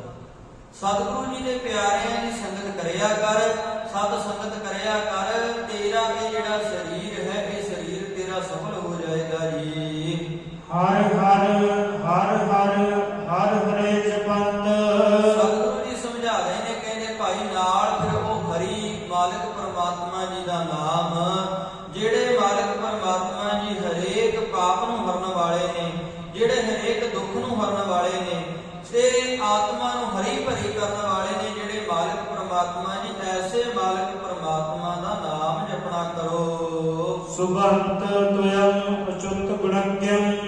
ਸਤਿਗੁਰੂ ਜੀ ਸਮਝਾ ਰਹੇ ਨੇ, ਕਹਿੰਦੇ ਉਹ ਮਾਲਕ ਪਰਮਾਤਮਾ ਜਿਹੜਾ ਹੈ ਨਾ, ਵੇਖ ਕਹਿੰਦੇ ਉਹਦੀ ਕਿਰਪਾ ਰਹਿਮਤ ਹੈ ਤੈਨੂੰ ਆ ਜਿਹੜਾ ਸਰੀਰ ਮਿਲਿਆ ਹੋਇਆ ਹੈ। ਸੁਭੰਤ ਦਾ ਅਰਥ ਸਤਿਗੁਰੂ ਜੀ ਨੇ ਜਿਹੜਾ ਕੀਤਾ ਸਮਝਾਇਆ, ਉਹਦਾ ਅਰਥ ਬਣਦਾ ਹੈ ਸ਼ੋਭਾ। ਬਹੁਤ ਸਾਰੀ ਵਡਿਆਈ ਦਾ ਮਾਲਕ ਹੈ ਉਹ ਮਾਲਕ ਪਰਮਾਤਮਾ, ਸ਼ੋਭਾ ਦਾ ਮਾਲਕ ਹੈ। ਪਰਮਾਤਮਾ ਦੀ ਸ਼ੋਭਾ ਜਿਹੜੇ ਜਾਣ ਲੈਂਦੇ ਨੇ, ਜਿਹੜੇ ਮਾਲਕ ਪਰਮਾਤਮਾ ਜੀ ਨੂੰ ਸਮਝ ਲੈਂਦੇ ਹਨ, ਸਤਿਗੁਰੂ ਜੀ ਸਮਝਾ ਰਹੇ ਨੇ, ਉਹ ਮਾਲਕ ਪਰਮਾਤਮਾ ਜੀ ਜੋ ਪੂਰਨ ਰੂਪ ਹਨ, ਕਿਰਪਾ ਕਰਨ ਵਾਲੇ ਹਨ, ਜਿਹੜੇ ਭਾਈ ਉਸ ਮਾਲਕ ਪਰਮਾਤਮਾ ਦੀ ਸ਼ੋਭਾ ਨੂੰ ਸਮਝ ਲੈਂਦੇ ਹਨ। ਨਾਲ ਹੀ ਸਤਿਗੁਰੂ ਜੀ ਉਪਦੇਸ਼ ਸਮਝਾ ਰਹੇ ਨੇ ਵੀ ਤੂੰ ਉਸ ਮਾਲਕ ਪਰਮਾਤਮਾ ਦੀ ਸ਼ੋਭਾ ਨੂੰ ਸਮਝਣਾ ਕਰ, ਜਿਹੜੇ ਕਿਰਪਾ ਰਹਿਮਤ ਕਰਨ ਵਾਲੇ ਹਨ, ਕਿਰਪਾ ਦੇ ਖਜ਼ਾਨੇ ਹਨ। ਪੂਰਨੰ ਬੋਲੋ ਕਿਰਪਾਲਾ। ਪੂਰਨ ਹਨ, ਹਰ ਗੁਣ ਦੇ ਵਿੱਚ ਜਿਹੜੇ ਸੰਪੰਨ ਹਨ। ਬਹੁਲੋ ਬਹੁਤ ਭਾਰੀ ਕਿਰਪਾਲਾ, ਕਿਰਪਾ ਰਹਿਮਤ ਕਰਨ ਵਾਲੇ ਹਨ, ਦਿਆਲੂ ਹਨ ਉਹ ਮਾਲਕ ਪਰਮਾਤਮਾ ਜੀ। ਗੰਭੀਰੰ ਉੱਚੈ ਸਰਬਤ ਅਪਾਰਾ। ਉਹ ਮਾਲਕ ਪਰਮਾਤਮਾ ਜੀ ਜਿਹੜੇ ਗੰਭੀਰਤਾ ਵਾਲੇ, ਡੂੰਘਾਈ ਵਾਲੇ, ਉੱਚੈ ਤਿੰਨ ਗੁਣ ਨੇ ਜਿਹੜੇ ਮਾਇਆ ਦੇ ਰਾਜ ਤਮ ਸਤ, ਇਹਨਾਂ ਤੋਂ ਉੱਪਰ ਹਨ ਉਹ ਮਾਲਕ ਪਰਮਾਤਮਾ ਜੀ। ਸਰਬਤ ਅਪਾਰਾ, ਸਰਬ ਗਿਆਤਾ ਨੇ, ਪ੍ਰਕਿਰਤੀ ਦੇ ਪਾਰਾਵਾਰ ਤੋਂ ਪਾਰ ਹਨ, ਜਿਨ੍ਹਾਂ ਦਾ ਆਦ ਅੰਤ ਕੋਈ ਨਹੀਂ ਹੈ ਜੀ। ਪ੍ਰਿਤਿਆ ਪ੍ਰਿਯੰ ਵਿਸਰਾਮ ਚਰਣੰ। ਉਹ ਮਾਲਕ ਪ੍ਰਮਾਤਮਾ ਜੀ ਆਪਣੇ ਭਗਤ ਜਨਾਂ ਨੂੰ ਪਿਆਰ ਕਰਨ ਵਾਲੇ ਨੇ, ਉਹਨਾਂ ਦੇ ਨਾਲ ਜੋ ਉਹਨਾਂ ਦੇ ਚਰਨ ਕਮਲਾਂ ਦੇ ਨਾਲ ਜੁੜ ਜਾਂਦੇ ਨੇ, ਉਹਨਾਂ ਨੂੰ ਪਿਆਰ ਕਰਨ ਵਾਲੇ ਹਨ ਉਹ ਮਾਲਕ ਪ੍ਰਮਾਤਮਾ ਜੀ। ਅਨਾਥ ਨਾਥੇ ਨਾਨਕ ਸਰਣੰ। ਅਨਾਥ ਜੀ ਨੂੰ ਸੰਭਾਲਣ ਵਾਲਾ ਕੋਈ ਨਹੀਂ, ਜਿਹਦੀ ਸਾਂਭ ਸੰਭਾਲ ਕਰਨ ਵਾਲਾ ਕੋਈ ਨਾ ਰਹੇ, ਉਹਦੀ ਸਾਂਭ ਸੰਭਾਲ ਕਰਨ ਵਾਲੇ ਵੀ ਮਾਲਕ ਪ੍ਰਮਾਤਮਾ ਜੀ ਨੇ। ਨਾਨਕ ਸਰਣੰ, ਐਸੇ ਮਾਲਕ ਪ੍ਰਮਾਤਮਾ ਦੀ ਸ਼ਰਨ ਵਿੱਚ ਆਉਣਾ ਕਰੋ। ਬ੍ਰਿਧੀ ਪਿਖੰਤ ਬਦਕ ਪ੍ਰਹਰੇਣ ਲਖ ਆਵਦਹ। ਸਤਿਗੁਰੂ ਜੀ ਸਮਝਾ ਰਹੇ ਨੇ ਹਿਰਣ ਦੀ ਉਦਾਹਰਣ ਦੇ ਕੇ, ਕਹਿੰਦੇ ਵੀ ਇੱਕ ਹਿਰਣ ਜਿਹੜਾ ਜੰਗਲ ਦੇ ਵਿੱਚ ਫਿਰ ਰਿਹਾ ਹੈ, ਉਹਨੇ ਦੇਖਿਆ ਕਿ ਸਾਹਮਣੇ ਸ਼ਿਕਾਰੀ ਆ ਗਿਆ। ਸ਼ਿਕਾਰੀ ਆ ਗਿਆ, ਦੂਸਰੇ ਪਾਸੇ ਦੇਖਿਆ ਉਹਨੇ ਵੀ, ਦੂਸਰੇ ਪਾਸੇ ਉਹਨੇ ਆਪਣਾ ਕੁੱਤੇ ਨੇ ਜਿਹੜੇ ਉਹ ਛੱਡੇ ਹੋਏ ਨੇ, ਤੀਸਰੇ ਪਾਸੇ ਉਹਨੇ ਜਾਲ ਲਾ ਦਿੱਤਾ ਤੇ ਚੌਥੇ ਪਾਸੇ ਉਹਨੇ ਨਾ ਅੱਗ ਮਚਾ ਦਿੱਤੀ। ਚਾਰੇ ਪਾਸਿਓਂ ਉਹ ਜਿਹੜਾ ਹਿਰਨ ਹੈ ਉਹ ਘਿਰ ਗਿਆ। ਤੇ ਇਹ ਸਾਖੀ ਦਾ ਵੀ ਜ਼ਿਕਰ ਮਿਲਦਾ ਵੀ ਚਾਰੇ ਪਾਸਿਓਂ ਜਦੋਂ ਉਹ ਹਿਰਨ ਘਿਰ ਗਿਆ ਨਾ, ਉਹਨੇ ਸਾਰੇ ਆਸਰੇ ਜਦੋਂ ਵੇਖੇ ਵੀ ਮੇਰੀ ਮਦਦ ਕਰਨ ਵਾਲਾ ਕੋਈ ਨਹੀਂ, ਉਹਨੇ ਰੱਬ ਜੀ ਦੇ ਅੱਗੇ ਚਰਨ ਕਮਲਾਂ ਪਾਸ ਅਰਦਾਸ ਬੇਨਤੀ ਕੀਤੀ। ਮਾਲਕ ਪ੍ਰਮਾਤਮਾ ਜੀ ਨੇ ਕਿਰਪਾ ਰਹਿਮਤ ਕੀਤੀ। ਕਹਿੰਦੇ ਉਸੇ ਸਮੇਂ ਨਾ ਹਵਾ ਚੱਲ ਪਈ। ਹਵਾ ਚੱਲਣ ਦੇ ਨਾਲ ਕੀ ਹੋਇਆ, ਜਿਹੜੀ ਅੱਗ ਸੀ ਉਹ ਜਾਲ ਨੂੰ ਜਾ ਪਈ, ਜਿਹੜਾ ਜਾਲ ਸੀ ਉਹ ਸੜ ਕੇ ਸੁਆਹ ਹੋ ਗਿਆ। ਇੱਕ ਸੱਪ ਨਿਕਲਿਆ ਹਵਾ ਚੱਲਣ ਦੇ ਨਾਲ, ਉਹ ਸੱਪ ਨੇ ਸ਼ਿਕਾਰੀ ਨੂੰ ਦੇਖਿਆ ਤੇ ਸ਼ਿਕਾਰੀ ਦੇ ਪੈਰ ਤੇ ਉਹਨੇ ਡੰਗ ਮਾਰ ਦਿੱਤਾ। ਤੇ ਸ਼ਿਕਾਰੀ ਦੇ ਪੈਰ ਤੇ ਜਦੋਂ ਡੰਗ ਮਾਰਿਆ, ਜਿਹੜਾ ਤੀਰ ਸ਼ਿਕਾਰੀ ਨੇ ਚਲਾਉਣਾ ਸੀ ਹਿਰਨ ਨੂੰ ਮਾਰਨ ਦੇ ਲਈ, ਉਹ ਨਿਸ਼ਾਨਾ ਖੁੰਝ ਗਿਆ। ਉਹ ਜਿਹੜਾ ਕੁੱਤਾ ਉਹ ਲੈ ਕੇ ਆਇਆ ਸੀ, ਉਹ ਕੁੱਤੇ ਦੇ ਲੱਗ ਗਿਆ ਤੀਰ। ਇਸ ਪ੍ਰਕਾਰ ਚਾਰੇ ਹੀ ਦਿਸ਼ਾਵਾਂ ਵਿੱਚ ਜਿਹੜੇ ਦੁਸ਼ਮਣ ਸਨ, ਸ਼ਿਕਾਰੀ ਸੱਪ ਦੇ ਡੰਗਣ ਨਾਲ ਮਰ ਗਿਆ, ਜੋ ਕੁੱਤਾ ਸੀ ਉਹ ਤੀਰ ਲੱਗਣ ਨਾਲ ਮਰ ਗਿਆ, ਜਾਲ ਹਵਾ ਨਾਲ ਅੱਗ ਦੇ ਨਾਲ ਸੜ ਗਿਆ, ਤੇ ਜਿਹੜੀ ਅੱਗ ਸੀ ਉਹ ਹਵਾ ਦੇ ਨਾਲ ਜਿਹੜੀ ਸੀ ਦਿਸ਼ਾ ਪਰਿਵਰਤਿਤ ਕਰ ਗਈ। ਤੇ ਉਸ ਹਿਰਣ ਰੱਬ ਦੀ ਸ਼ਰਨ ਵਿੱਚ ਆਉਣ ਕਰਕੇ ਬਚ ਗਿਆ। ਇਸੇ ਪ੍ਰਕਾਰ ਸਤਿਗੁਰੂ ਜੀ ਅੱਗੇ ਬੰਦੇ ਨੂੰ ਸਮਝਾ ਰਹੇ ਨੇ, ਕਹਿੰਦੇ ਵੀ ਭਾਈ ਵੇਖ, ਜ਼ਿੰਦਗੀ ਦੇ ਵਿੱਚ ਹਾਲਤ ਤੇਰੀ ਵੀ ਇਦਾਂ ਦੀ ਹੈ। ਇੱਕ ਪਾਸੇ ਕਾਲ ਰੂਪੀ ਸ਼ਿਕਾਰੀ ਤੇਰੇ ਮਗਰ ਹੈ, ਇੱਕ ਪਾਸੇ ਤ੍ਰਿਸ਼ਨਾ ਰੂਪੀ ਅੱਗ ਹੈ ਜਿਹੜੀ ਉਹ ਮਚ ਰਹੀ ਹੈ। ਮੋਹ ਦਾ ਜਿਹੜਾ ਜਾਲ ਹੈ ਉਹ ਮੋਹ ਦੇ ਜਾਲ ਦੇ ਵਿੱਚ ਤੂੰ ਬੰਨਿਆ ਪਿਆ। ਲੋਭ ਦਾ ਜਿਹੜਾ ਕੁੱਤਾ ਹੈ ਤੈਨੂੰ ਉਹ ਨਹੀਂ ਟਿਕਣ ਦਿੰਦਾ। ਪਰ ਸਤਿਗੁਰੂ ਜੀ ਸਮਝਾ ਰਹੇ ਨੇ, ਕਹਿੰਦੇ ਜਿੱਦਣ ਰੱਬ ਦੀ ਕਿਰਪਾ ਹੋ ਜਾਂਦੀ ਹੈ ਨਾ, ਜਿੱਦਣ ਅੰਦਰ ਸਤ ਸੰਤੋਖ ਆ ਜਾਏ, ਧਰਮ ਨਾਮ ਦਾ ਮੀਂਹ ਪੈ ਜਾਏ, ਕਹਿੰਦੇ ਉਦੋਂ ਕਹਿੰਦੇ ਫਿਰ ਏਦਾਂ ਸਮਝ ਲੈ ਜਿਵੇਂ ਸ਼ਿਕਾਰੀ ਦਾ ਲਾਇਆ ਹੋਇਆ ਜਾਲ ਹਵਾ ਦੇ ਨਾਲ ਉੱਡ ਗਿਆ। ਜਿੱਦਣ ਦੇਖੋ ਭਾਈ ਗਿਆਨ ਕੀ ਆਈ ਆਂਦੀ, ਜਿੱਦਣ ਗਿਆਨ ਸਮਝ ਤੈਨੂੰ ਮਿਲ ਗਈ, ਉਹ ਗਿਆਨ ਦੀ ਹਨੇਰੀ ਦੇ ਨਾਲ ਅਗਿਆਨਤਾ ਦਾ ਜਿਹੜਾ ਉਹ ਜਾਲ ਸੀ ਉਹ ਖਤਮ ਹੋ ਗਿਆ, ਉਹ ਭਰਮ ਕੱਟੇ ਗਏ। ਸਤਿਗੁਰੂ ਜੀ ਨੇ ਦੂਸਰੀ ਗੱਲ ਸਮਝਾਈ, ਕਹਿੰਦੇ ਜਿਹਦੇ ਅੰਦਰ ਸੰਤੋਖ ਆ ਗਿਆ, ਉਹਦੇ ਅੰਦਰ ਜਿਹੜਾ ਉਹ ਲੋਭ ਦਾ ਕੁੱਤਾ ਭੌਂਕਦਾ ਸੀ, ਉਹ ਲੋਭ ਦਾ ਕੁੱਤਾ ਜਿਹੜਾ ਸੀ ਉਹ ਸ਼ਾਂਤ ਹੋ ਗਿਆ। ਸਤਿਗੁਰੂ ਜੀ ਅੱਗੇ ਸਮਝਾ ਰਹੇ ਨੇ, ਕਹਿੰਦੇ ਉਹ ਮਾਲਕ ਪ੍ਰਮਾਤਮਾ ਦੀ ਕਿਰਪਾ ਰਹਿਮਤ ਹੋਈ। ਮਾਲਕ ਪ੍ਰਮਾਤਮਾ ਦੀ ਬੰਦਗੀ ਦੇ ਰਸਤੇ ਉੱਤੇ ਜਦੋਂ ਚੱਲਿਆ ਨਾ, ਸੇਵਾ ਸਿਮਰਨ ਦੀ ਦਾਤ ਜਦੋਂ ਕਹਿੰਦੇ ਹਿਰਦੇ ਰੂਪੀ ਘਰ ਦੇ ਵਿੱਚ ਸਤਿਗੁਰੂ ਜੀ ਨੇ ਬਖਸ਼ਿਸ਼ ਕਰ ਦਿੱਤੀ। ਕਹਿੰਦੀ ਤ੍ਰਿਸ਼ਨਾ ਦੀ ਜਿਹੜੀ ਅੱਗ ਸੀ, ਜਦੋਂ ਉਹ ਰੱਬੀ ਪਿਆਰ ਦਾ ਮੀਂਹ ਪਿਆ, ਉਹ ਤ੍ਰਿਸ਼ਨਾ ਦੀ ਅੱਗ ਜਿਹੜੀ ਸੀ ਉਹ ਵੀ ਖਤਮ ਹੋ ਗਈ। ਤੇ ਆਪਣੇ ਮਾੜੇ ਕਰਮ ਦਾ ਬੀਜ ਬੀਜ ਕੇ ਇਹ ਜਿਹੜਾ ਸਮੇਂ ਤੋਂ ਡਰਦਾ ਸੀ, ਸਮੇਂ ਤੋਂ ਪਾਰ ਮਾਲਕ ਪ੍ਰਮਾਤਮਾ ਦੇ ਨਾਲ ਜਦੋਂ ਜੁੜ ਗਿਆ ਨਾ, ਅਕਾਲ ਨੂੰ ਜਪ ਕੇ ਹੁਣ ਸਮੇਂ ਦਾ ਡਰ ਇਹਦੇ ਅੰਦਰ ਨਹੀਂ ਰਿਹਾ, ਉਹ ਮੌਤ ਦਾ ਡਰ ਇਹਦੇ ਅੰਦਰੋਂ ਨਿਕਲ ਗਿਆ, ਨਿਰਭਉ ਹੋ ਗਿਆ। ਸਤਿਗੁਰੂ ਜੀ ਸਮਝਾ ਰਹੇ ਹਨ, ਹਿਰਣ ਦੀ ਉਦਾਹਰਣ ਦੇ ਕੇ ਮ੍ਰਿਗੀ ਬੇਖੰਤ ਬਦਕ ਦਾ ਅਰਥ ਸ਼ਿਕਾਰੀ, ਤਾਂ ਹਿਰਣ ਦਾ ਅਰਥ ਮਾਰਨ ਦੀ ਤਿਆਰੀ ਦੇ ਵਿੱਚ ਖੜਾ, ਆਪ ਦਾ ਅਰਥ ਹੈ ਹਥਿਆਰ ਲੈ ਕੇ, ਤੀਰ ਲੈ ਕੇ ਉਹ ਖੜਾ ਹੋਇਆ ਹੈ ਵੀ ਮੈਂ ਮਾਰ ਦੇਣਾ ਹੈ ਇਸ ਹਿਰਣ ਨੂੰ। ਅਹੋ ਜਸ ਖੇੜ ਗੋਪਾਲ ਹੈ, ਨਾਨਕ ਰੋਮ ਨਾ ਛਿੱਦੇ। ਪਰ ਜਦੋਂ ਰੱਬ ਦੀ ਸ਼ਰਨ ਵਿੱਚ ਆ ਗਿਆ, ਉਹ ਸ਼ਿਕਾਰੀ ਨੇ ਤੀਰ ਚਲਾਇਆ ਤੇ ਇੱਕ ਰੋਮ ਵੀ ਉਸ ਹਿਰਣ ਦਾ ਨੰਗਾ ਨਹੀਂ ਹੋ ਸਕਿਆ। ਉਹ ਮਾਲਕ ਪਰਮਾਤਮਾ ਦੀ ਸ਼ਰਨ ਵਿੱਚ ਆਇਆ, ਰੱਬ ਜੀ ਦਾ ਜਸ ਕੀਤਾ, ਰੱਬੀ ਜਸ ਦਾ ਸਦਕਾ ਜਿਹੜਾ ਉਹ ਤੀਰ ਸੀ ਉਹ ਨਿਸ਼ਾਨਾ ਖੁੰਝ ਗਿਆ, ਜਿਵੇਂ ਉਹ ਸਾਖੀ ਆਪਾਂ ਸਰਵਣ ਕੀਤੀ ਹੈ।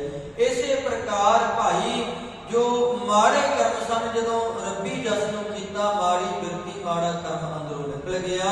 ਉਹ ਮਾੜਾ ਕਰਮ ਅੰਦਰੋਂ ਨਿਕਲਣ ਦੇ ਨਾਲ ਹੀ ਇਹ ਜਿਹੜਾ ਸਰੀਰ ਸੀ, ਇਹ ਜਿਹੜੀ ਆਤਮਾ ਸੀ, ਇਹਨੂੰ ਪੰਜ ਵਿਕਾਰ ਨੇ ਜਿਹੜੇ ਉਹ ਛੋਹ ਨਹੀਂ ਸਕਦੇ। ਸੋ ਸਤਿਗੁਰੂ ਜੀ ਭਾਈ ਕਿਰਪਾ ਕਰਨ। ਇੱਥੋਂ ਤੱਕ ਆਪਾਂ 6 ਸ਼ਲੋਕਾਂ ਦੀ ਵਿਚਾਰ ਕੀਤੀ ਹੈ। ਮਾਲਕ ਪਰਮਾਤਮਾ ਜੀ ਕਿਰਪਾ ਕਰਨ। ਭੁੱਲਾਂ ਗਲਤੀਆਂ ਦੀ ਖਿਮਾ ਬਚਨ ਗੁਰੂ ਕੇ ਜਾਣ ਕੇ ਹਿਰਦੇ ਰੂਪੀ ਘਰਾਂ ਵਿੱਚ ਵਸਾਇਓ। ਭੁੱਲਾਂ ਗਲਤੀਆਂ ਦਾਸਰੇ ਦੀ ਝੋਲੀ ਵਿੱਚ ਫਿਰ ਸਾਡੇ ਇਹ ਲੋਕ ਸੁਖੀਏ, ਪਰ ਲੋਕ ਸੁਹੇਲੇ। ਨਾਨਕ ਹਰ ਪ੍ਰਭ ਆਪੇ ਮਿਲੇ।